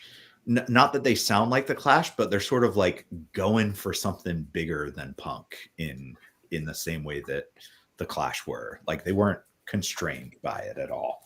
To me, they sound like a band that was David Bowie. I mean, that's like, of course. Yes, I mean, it's Peter Pratt's vocals sound so much like Bowie in places. Very influenced by like 70s like UK glam and you know. Yeah, that's my favorite Only Ones record. When I said that one time, I got some funny looks, but that's the first one is just not that great. You know, I've really been. I remember you showed the Only Ones Peel sessions. Yes. I've been really trying to find that, but a reasonably priced copy has not turned up. It's one of those weird ones that's like it's the full, like, all of the Peel sessions right on. Yeah. Yeah. I just got a copy of that a couple years ago. I found one locally, and it just totally got me right back into the Only Ones. It was like, before that, I'd had a couple of like their records, and I was like, oh yeah, there's some really good stuff on here, but I wasn't 100% sold. And listening to that, it was just like, all right, I'm back in. All good. Say that because I was mainly familiar with, like, you know, Another Girl, Another Planet, and I think Daniel, like, we had a used copy of the Only Serpent Shine come through, and you're like, Jeff, you should really listen to this one, and now I love it. You know, it's amazing. Yeah. So, another one that's sort of in a similar vein that I've been spending a lot of time lately with is the Stranglers, The Raven, which, like, it's funny. My Stranglers journey has been very slow. It's like I pick up a Stranglers record every 2 or 3 years, and I'm like, holy fuck, this is amazing. And then 2 or 3 years later, I get the next one, and I'm like, holy fuck, this is amazing. And I don't know why I always assume the next one's gonna suck. But did you get to Black and White yet? Oh God, yeah. Yes. Yeah, that's the one before this one. Yes, right? Yeah. That's not my personal favorite, but yeah. That one is currently my favorite, but I almost wonder if this will eclipse it at some point because I like it so much. But it's funny. I was looking for this record for like a year and could not find a copy. And then we've gotten like 4 copies in the store in the past month or something. I have the Japanese pressing. It's got like the lenticular raven on the front. This one has. There you go. Yeah. You can't see it. It's actually a very well done lenticular thing. It's very it is. Yeah. Very 3D. But I was thinking about making that my actual pick, but then I think I'm going to go with this other one. Yeah, bring out 2 classics. They're not my. Why not? I don't know. This is another record I got while we were on tour in Europe. This is a Loose Prick from Finland. Yeah, I picked this up. Our friend Marku took us to this flea market where I bought a ton. Is that another? Oh, this is the Valkoiset Sotilat. Yeah. So this I knew Loose Prick's early singles because they've been reissued and stuff, and I think like at one point Usman kind of like pointed them out to me, like, hey, have you listened to this band? Because it seems like he's kind of exploring more 70s Finnish punk stuff, and so I picked this up at this flea market, and it's totally in that vein of like the Stranglers, the Only Ones. Like it's like a mature punk record. I think we invented a new term for that. We call it Sunday night punk. Sunday night punk. Yeah. But someone said, well, Sunday night punk is just new wave. What are you talking about? I mean, it is and it isn't. You know, I feel like new wave is sort of like, I think of it as more like upbeat and commercial feel-good music. And so much, I feel like those three records, they all have like some sort of darkness that I associate with like classic rock of the 70s. It's like they're a little bit like druggy or something. Well, especially the only ones is very druggy. Yeah, yes, for sure. This one also has some ska on it, so it's not all. It's not really like a downer, but it's not completely Sunday night. A little bit of Saturday night. I think it is completely Sunday night, though. Yeah, it's like it has been like my evening wind down record. Right, that's exactly what Sunday night punk is. You want to listen to some punk, but you don't want to listen to GBH or Confuse. Exactly. What are you talking about? The psychedelic. You're too young for Sunday night punk. I don't know why I'm like pegged as that. But yeah, I feel like you know, now that I'm sort of like realizing about myself that I like so much of this Sunday night punk, it's like I'm trying to think of like what my other ones are. The Sound, Psychedelic Furs was another one. Oh, yeah, love both of them. Yeah. There was some others. There's a few others in that category that we invented a couple of months ago. For sure. I wonder what. Now you've got me interested in what my Loose Prick record is in compared to that one. Is that one maybe earlier than that one? I'll have to check later. Yeah, this was recorded in 81. Okay. So I guess this is their... Yeah, this is one of these. This is a Svart Records reissue thing. Yeah, I think Svart has reissued certainly their early singles. Yes, maybe that's what that is. Maybe that's like an early singles collection. Maybe, I don't know. Yeah. Yeah, right. But they're a good band. Yeah. Yeah, I remember when you grabbed that record at like whatever that record fair we went to, and I was like, I had no idea what it was, but now I want to check it out. Yeah, cool. I mean, you should check out the singles too. Like they're pretty top shelf, like late 70s Finnish punk. I think you'd really like them. Right on. Yeah. All right, Dave, what's your next pick? Okay. Well, I was kind of holding off on this because I thought for sure at some point somebody already would have brought this up, but nevertheless, they have not. So, anyways, Jeff is going and fucking digging. I know. He's gonna pull it out. The Massacred. Yeah, I thought that was going to be the first pick in the first. Me too. I meant to grab my copy. It's in the other. I only had it ready because I remember you mentioned in your post, you know. Well, I kind of looked. I was like, well, I'm going to be on with Daniel and Jeff. Like, there's no way that those dudes are not going to also have this. But yeah, I mean, second 7-inch from Boston band. Actually, the first and last time I saw Jeff was when I went down to Boston to see them play. New Year's Day. What's that? New Year's Day. That's right.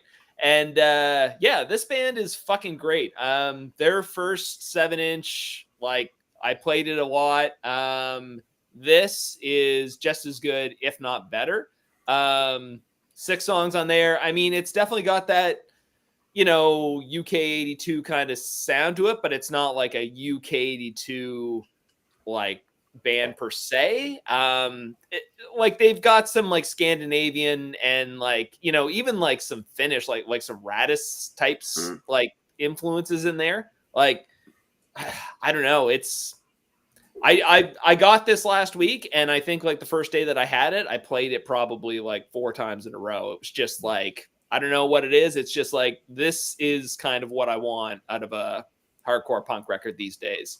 And I mean, Mark, the guy who runs Activate, I mean, them as a label, like he's just killing it right now. Like you always know all the records are going to look awesome. They're going to sound good. Like just the presentation of it. They've got the little dip in the pocket sleeve there, the little flaps on the outside, like your old UK punk singles there.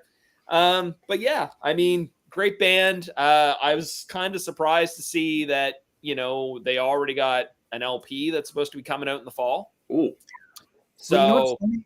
I think that EP on the back, I think it was recorded like 2 years ago or something like that. Well, yeah, and I heard that because I know that this has been in the works for a while, and I feel like there might have been some fuck ups with the pressing plant. Yeah. And they might have had to like jump from one to another, maybe even to another, before they finally got the records in hand. So even though this just came out, I think it's probably, you know, actually older recordings and stuff, but fucking fantastic. Yeah. Yeah. They had that on the shelf in Revenge Records yesterday, and Jackie was saying how good it is. And the riffs on it are so cool. Like it's I feel like the riffs are really sort of like much more complex than you would expect from sort of like a UK82 type punk band. Definitely. Yeah. And very like well thought out, and they sort of move in interesting directions. Yeah, I think last time I was on the show, Dan from Texas showed the Massacre 7-inch, and like you brought up Scandinavian. I don't want to keep harping on Head Cleaners, but to me, the riffing reminds me of that. You know, just like sort of kind of like, I don't know, and kind of like sliding all over the place and stuff. You know, like I hear it a little bit. You know, I don't know if that's what I'm going for at all, but cool. Yeah. All right. I think that's it. I didn't mean to break. Yeah, I think I may have more to say about that in the Sorry State newsletter. I'm planning. I don't believe that for a second. That's on my agenda for the weekend. Nice. All right. This one, my last pick, kind of ties in to the Only Ones thing we're talking about, like the Peel Session collection records that are weirdly a little bit hard to find. Like this one was also in that category. Like I didn't even know it was on vinyl until I saw it in the shop last week. I thought it was like a CD only thing. Classic, like 77 UK punk band that are strangely unfamiliar to me. Their discography is pretty short, although they are still active these days, I believe. I'm not sure. Anyway, it's the Adverts. Yes. The Wonders Don't Care, the complete radio recordings. This is so nice because it's 4 Peel sessions, side A, side B, side C, side D. It's very neatly collected. One from April 77, one from August 77, one from September 78, one from November 79. This band, not to bring up the C word again, like this, obviously a punk band, but they are so like kind of whimsical, and they really have this like 70s, mid 70s kind of Englishness to them, much like the Damned did, but they're obviously a lot slower and a bit more wiry and thin than the Damned. But what a fucking great band, the Adverts. Well, this is if you're an Adverts fan, this is like a must. This is like Peel Sessions. You know what? It's funny because like you look at side A and it's like One Chord Wonders, Bored Teenagers, Gary Gilmore's Eyes, New Boys, and Quickstep, and you're thinking, well, that's probably going to be the best session, right? But it's not my personal favorite. I think like side B and side C, the second and third ones are the best. The first one's like a little bit ramshackle. The recording isn't that great, which is weird for a Peel session. But on the second one and the third one, man, that's where it's at to me. And I'm looking at these songs, and they don't look familiar to me. Back from the Dead. Some of these songs must be on the album, right? The Crossing the Sea with the Adverts album, like some of these songs. Yeah. They have a second album too, you know? Yes, I think by the time we get to side D, we're into like the Cast of Thousands. That's on there. Yeah. That track's on there. I don't like the side D. That is definitely like Sunday night punk. Oh, I love it. You like it? Like, yeah. I haven't heard the LP, right? So I've only listened to this like Peel session. Yeah, I don't think I've heard the Adverts Peel sessions. It's great. Like, I mean, the second one and the third one are amazing. The production is amazing. They're a bit more together as a band. The first one sounds a little bit premature in a way, and I know that's their kind of thing. They're a little bit of a ramshackle kind of a band, but I really like the second one and the third one. Who put that out, Mike? You know what? It's on Get Back. Okay, I was going to ask about that because I definitely remember seeing that cover. I think I passed it over a million times because I thought it was just maybe like a greatest hits kind of cobbled together. It's not the best, looking record. It's like The Only One is pretty terrible looking too, right? The Peel Sessions. I know this is kind of a must if you're an Adverts.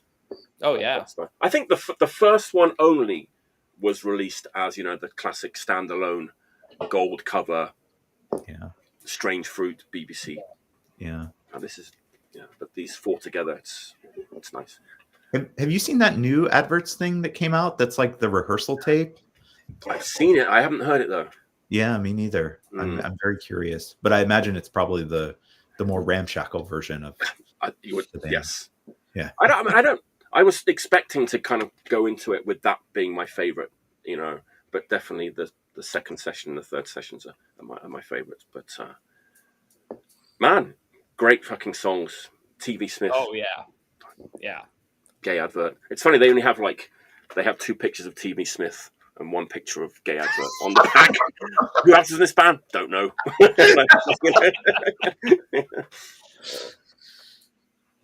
Yeah, apparently this is one of the difficult to get vinyl things, like The Only Ones. It's not rare, but it just doesn't show up very much, Yeah. I mean, Get Back, is it from 90s, 2000s? It's exactly from 1997. Yeah, it's weird that they haven't kind of repressed this. Yeah, their records are always hard to get. It's weird. I think so too. Just keep them in print, man. They're fucking great. Yes, I think the first album, it's been reissued maybe on one of those Link Records or Captain Oi or something like that. Definitely reissued it at one point. Right? We have some new version of it in the store sometimes, but they changed the artwork. What? I really like the original artwork. Yeah. It's just like a picture of TV Smith, with all the buttons on his jacket. Yeah, it took me forever to find my copies of that. I think I had to get my copy of Crossing the Red Seas in I think I got mine in Belgium. And then I got the second album last time I was over in London, but never fucking see them over here. Never. Sure. Yeah. So, but, yeah, and it's weird too because it's just like I have all the singles and stuff, and when I was living in Toronto, used to see the singles everywhere all the time, pick them up. Actually, my buddy Cody and I were just talking about this because I think he's looking for the singles, and I was like, man, used to see those all over the place, and now not so much, but never would see the LPs. So weird. The first single is always hard to find. Oh, right. What's that? The first single is kind of hard to find. The One Chord Wonders. One Chord Wonders. Yeah. That was the first one that I found, oddly enough. Yeah. I think the other ones were in Montreal. I'd see them in the 99p bins, all the other ones, all the time. But yeah. I don't want to spend too much time on the Adverts, but it's are they a little bit forgotten? A little bit? Man, that was one of the things I was trying to chime in and say. For me, the Crossing the Red Sea or whatever, that's one of the great punk records of the UK in that era for me. Right. I rarely hear people kind of knock it up that high. Just because it got overshadowed, right, by other ones, which kind of makes sense. But and even for saying that they were, I was just going to say, even for them, talking about how they're kind of ramshackle or whatever, I think sort of the melodies and the chord changes and stuff, it's not just based on rock and roll, it's very unique, Oh yeah. So I think they were clever songwriters. I do compare them to the Damned in that sense that they were definitely influenced by 60s UK psychedelia and glam rock, right? Well, what was that band that it was the pre-Adverts band that Sing Sing did an LP for? You guys remember that? I don't know. Was it the Sleaze? I remember that. Maybe I'm misremembering the name. No, you might be right. It's a black and white cover, and I think it's got what's his face on stage on the cover. King Sexy. I remember that record. I just don't remember the Adverts connection. Yeah, I'm pretty sure it's. I'm pretty sure it's pre Adverts, and couple people have told me that like his what's his name? TV Smith? TV Smith, yeah. Yeah, I've heard that his stuff like post adverts, some of that's worth checking out, but I still haven't kind of gone down that rabbit hole. Yeah. Yeah, like I said, it's weird. Like putting that record on, like these songs didn't feel. I mean, I haven't heard the second LP, but even the other ones didn't feel as familiar to me as they should have. Not like The Damned, or it was different. It was like listening. It wasn't the same listening experience, But yeah. Was the first? No, the second one was on RCA. The first one was on an indie label, I think. Yeah, the first one was on. It's not Bright. Yeah, it is Bright Records. Is it? Yeah, okay. So. Yeah. But and that's the thing. It's even though it was on RCA, I think it might have only come out in like England and maybe like Italy or like a few like European countries like that. But 1979, right? Yeah. It took me ages to find it. Like whenever I was first looking for it in the early 2000s or something. Yeah. Oh yeah, like just might as well be non-existent over here. Yeah. All right, Jeff, what's your last pick? Grab a beer. Yeah, so we are on the last one, right? Yeah. So it's funny, like I think I've had conversations with people who you've had on the show before, Mike, too, like friends of mine who have appeared, and like I don't know, for me, I get in my head sometimes about like not wanting to pick something that's like too obvious or like too like overplayed or whatever, because like I don't know what it is. I don't know if it's fear of like not wanting to be like a basic B word or just like sort of like seeming like you have like kind of like unexciting taste or whatever it is. But Dead Kennedy's greatest hits. Oh, I don't think, and like I was looking at the list ahead of time. I don't think anyone showed a Metallica record. They haven't, probably for the exact same reasons that you just said. So hey, I showed a Led Zeppelin CD box back in the early episode. CDs weren't allowed. I was going to say, I was told no CDs. It was a box. Why? Because I was a box set. Okay. Let's not go down that road.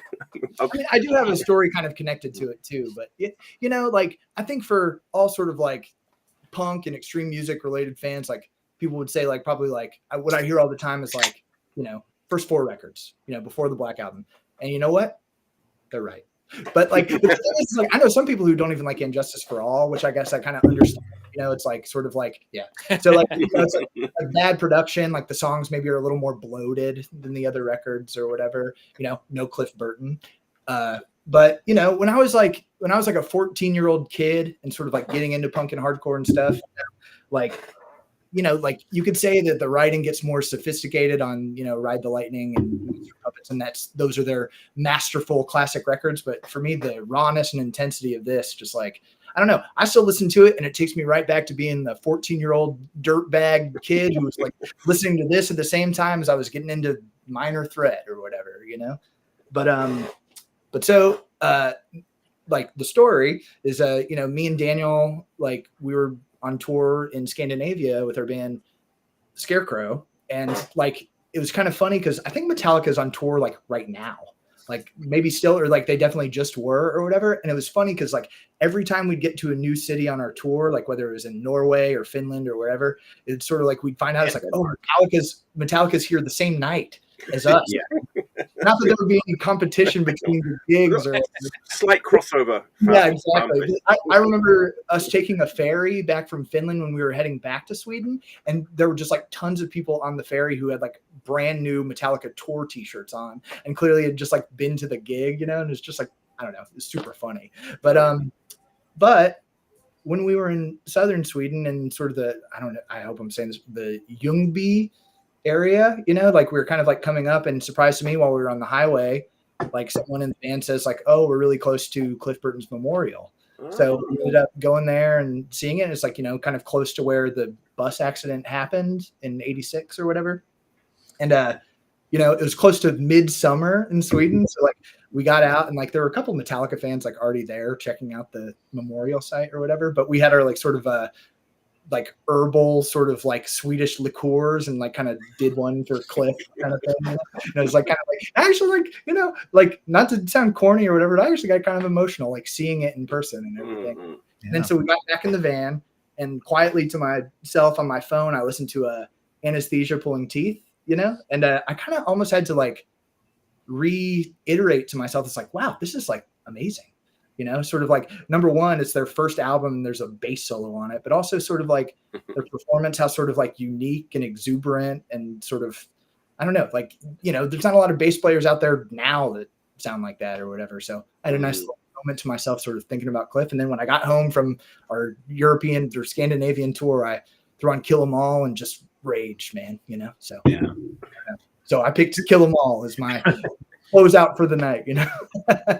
You know what's funny is that sort of like, I guess you had that moment with Anesthesia Pulling Teeth, and like I remember we were driving away from the memorial, and like, you know, Usman, I guess like there's like giant gaps in his pop culture knowledge, and he just doesn't know about Metallica at all, you know. So he was asking all these questions, and he was like seeing stuff from like Anger, and we were just like, dude, he died in '86, and he was like, what, he died in the '80s? We were like, yeah, he was like 4 years old, and he was like, damn, he was that young, you know.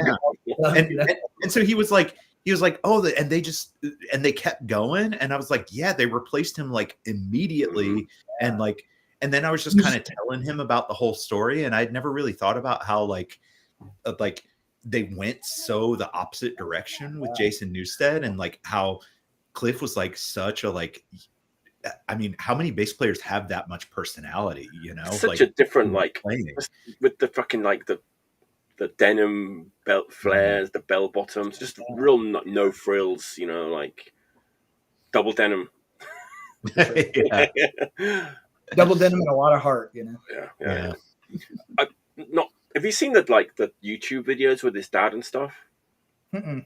Oh, if you're a Cliff Burton fan, you've got to watch like the videos of, he goes through like Cliff's like record collection. Oh wow, crazy! And like talks about like, oh yeah, Cliff loved Thin Lizzy and all this kind of. He's like, oh, this one looks a bit satanic. It's like an Iron Maiden record. And he's like, probably I didn't approve of that back then, but I'm okay with it now. And he's like, you know, it's real sweet. Yeah. So I don't know. Like, I mean, that sounds amazing. But you know, just like, you know, just putting it out there, like I love early Metallica, still do, and just, you know, real quickly, if I can nerd out real quick, so. This is my OG Megaforce pressing. Oh, you've got the Japanese one, haven't you? Then I've got the later 80s one with on the A side they tack on the Blitzkrieg cover, and on the B side they tack on the Diamond Head cover. And I've had these for years, but this was a sort of more recent, like it stuck around at Sorry State for a while, so I had to snag it. And I have There you go.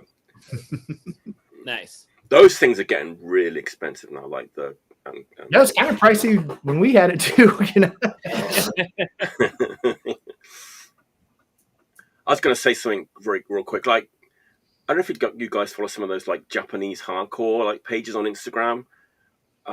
There's often pictures of like Metallica wearing gas tank t-shirts. There was a bit of a connection there, like back in the day. They met in the States as Gas Tank recorded their first or second album. Like it's funny. I remember seeing a thing like not too long after like the drummer of Lip Cream passed away. Someone posted a photo of Metallica hanging out with Lip Cream. Yes.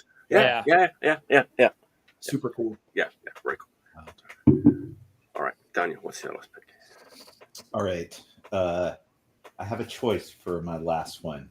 Metallica's on a journey. I guess. Anybody have a preference? We haven't talked about it yet. What are the choices? Oh yeah, we did. Blue Spring.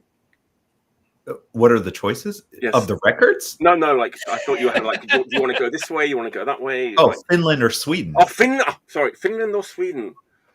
I guess I did. Oh, I've done Finland and Sweden already. Maybe I'll go with the Swedish record. Okay. Maybe I have more to say about it. So this was a record I was not that familiar with, but I actually picked it up at that flea market in Finland, but it's a Swedish record. Libra. Yes, there it is. There you go. Yeah, lovely cover. Yeah, and I think this record kind of came on my radar because Usman made these banners of like a hardcore horror ad, and he blew it up to like a 4-foot by 4-foot banner, and it's like hanging up in the Sorry State warehouse, and like sometimes we take catch a pictures glimpse of that, or we just like use it as a backdrop. But this was the record on there that I wasn't really familiar with, and I was like, "Hey, what's that record about?" And he was like, "Oh, it's cool." And so I added it to my want list, and got it there because it's much cheaper to find it there than in the States. But yeah, it's really cool. It's sort of like part like gizmy, sort of like metal punk, maybe a bit of like ENT in the vocals, but then there's like these flashes of like kind of progressive thrash. Like somebody in the band like knows about music, and like writes these parts with like these sort of like sweeping scales and stuff. And it's, I kind of still don't know how I feel about it, because like the production's really like muffled sounding and not great. It's like, it's not a record that's sort of easy to get into, and it's sort of so stylistically schizophrenic that it's, I don't know, it's not like you put it on and it's like a vibe the whole time. You're just like, it just keeps throwing all these weird things at you, but it's also like extreme and gnarly and weird. Yeah, I've really been enjoying Libres. Libres. It does remind me a little bit of that when those Swedish guys started to have like big hair and like black uniforms. Yeah. It's definitely of that era for sure. Yeah. Hardcore horror, like distortion records, moving into the 90s, like yeah. Sorry, Daniel, what label is that on? It's on Hardcore Horror. Hardcore Horror. Yeah. Okay. Yeah. Nice. That's a wild pick. It's a good one. I feel like I've like had that record on my want list for a long time, but like, doesn't it have like almost sort of like black metal-y kind of blasty parts on it? Does it have blasty parts on it? Maybe I'm. It's definitely very. It's like you said, metallic. In spots and thrashy. Yeah. I feel like I've listened to it several times in the past week, and I could not tell you definitively if there's like blast beats on it. Yeah. I don't think so. Yeah. But it's definitely metallic and thrashy. Absolutely. Yeah. All right, Dave, bring it on home. The last pick of the day. All right. So normally I would be trying to pick some stuff that, I don't think the other people watching or people that are joining us here would have heard, try to make it interesting. But this is 100% a record that everybody knows, everybody has heard. But this literally just showed up in the mailbox a few hours ago. A couple of weeks ago, a friend of mine in Sweden sent me a message and he said, "Look, do you need a copy of this record? Because there's a guy has one up on Facebook Marketplace for a really, really good price." And I said, "I 100% need that." And he's like, "All right, I'll get it for you." And I was like, "Oh, this is amazing. Like, good looking out. It's nice to have friends that will be willing to do that, as opposed to, I'm going to buy it and flip it for a bunch of money and, just be a jackass." So it's like the fact that somebody like kind of went through the trouble to be like, "Hey, like, is this something that you need?" "Oh yeah, I'll send it halfway across the world for you. No problem." Wow. So he said, "Okay, I'll pick it up." He picked it up. And then I thought, oh shit, it's definitely going to be a bootleg. And so I kind of felt like bad. I was just like, oh man, like, I know you're going to get this. Can you just like double check? And he said, "Oh yeah, no problem." And so he checked it over. It was 100% legit. And I was like, oh, beautiful. Because this is a record that like I'd been after for like 20 plus years. And it wasn't like high on the priority list to get it, but it was definitely one of those records that like I really, really wanted to get. And so anyways, long story short, Detestation. Original on Dogma and City Rocker. Yeah. Yep. So anyways, it's like I said, record that everybody knows. 2024, it still sounds like it comes from another fucking planet. Like, just the absurdity of it. Like, and I played it a couple times before we kind of all met up on here, and it's just like, man, like, there's a reason why everybody still kind of like freaks out about this. Yeah, it's nothing. People have tried and taken bits and pieces from that record, but nothing comes close to like the just unhinged, like fucking like energy that they conjured up in that little room in Tokyo in 1983 or whenever it was. It's insane. Yeah. And I mean, it's crazy because so when we were over touring Japan, so this would have been 2006. We were playing a show in, I can't remember what the city was, but after we were done, I was behind the merch table and stuff, and this little guy comes over and very pleasant, very soft spoken, and had like this long flowing hair and had like a little. It was like a white puffy like raver vest on, and he was telling me about how much he loved the show and how great it was, and gave me a hug, and it was a very tender moment. And he kind of walked away, and I said to my friend, "Oh, that was kind of weird. Who was that?" "Oh, yeah, that was the bass player from Gizm." "Oh, Cloudy." And I was like, "Oh, okay then." Anyways, very, very nice guy, very interesting experience. But anyways, looking a little bit different than, he does on the record. But yeah, super, super fucking stoked to get this. Looks really in really nice condition too. Yeah, and I mean, it's got the insert, like, I just played it. It's, yeah. My buddy Daniel over in Oterboro. Thank you, bud. I love you. I want to say that like $40 that might be a bootleg. There's a lot of bootlegs. There's some really well done bootlegs of that record too. That were made in the UK. Okay. Let's just put it that way. Yeah. It wasn't 40 US, but it was pretty cheap. So yeah. I remember like buying that. I'd heard it already, but on a tape. But yeah, I found my copy when I came to Japan in like 1990, and it was 10,000 yen then, which I don't know what that is. The exchange rate at the moment is a little bit off, but generally that would be like $100, right? Yeah. Oh, okay. I thought that was like crazy amount of money back then. But think about it, it had only been out like 6 years at that point, though, right? Yeah. And it was already like that, 10,000 yen. So yeah. And I also got some like inside information about like the original like Dogma pressing, because they always say that there was only 1,000 pressed of it. But I've heard almost directly from the horse's mouth that there was actually quite a few more than that. Yeah. Not 1,000, yeah. Well, I mean, if it was just Dogma, like, yeah, but I mean, like, the fact that City Rocker was involved, like, I kind of feel like City Rocker was like more of a well-established label. No, they're basically the same. It's like just an imprint. Okay. Yeah, it's almost like so those labels were run by a guy called Miki Moriwaki, and he was the editor and owner of Doll magazine. If you ever seen Doll magazine, which is the big glossy like fanzine, and I think I was in an issue of one of those. Oh, really? Nice.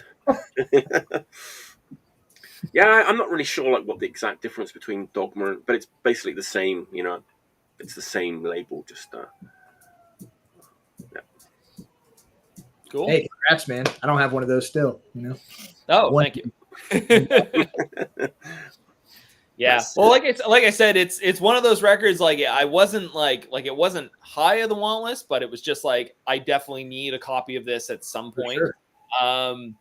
And it's funny too, because it's just like even listening to it again like tonight, it's just like, I mean, these days, like putting the needle on something like that and hearing that and just being like, oh man, this is still fucking weird.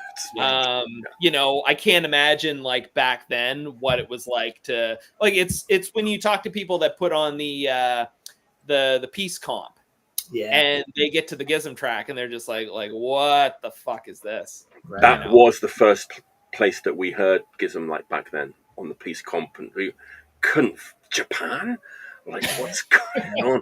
I think the Executor on that record too, right? And I think so. They're on the Peace comp, but like, yeah, there was a few tracks on that record that was just like, but the Gizm one like stood out from all the others, but some of the Italian stuff too. But yeah, incredible. Yeah.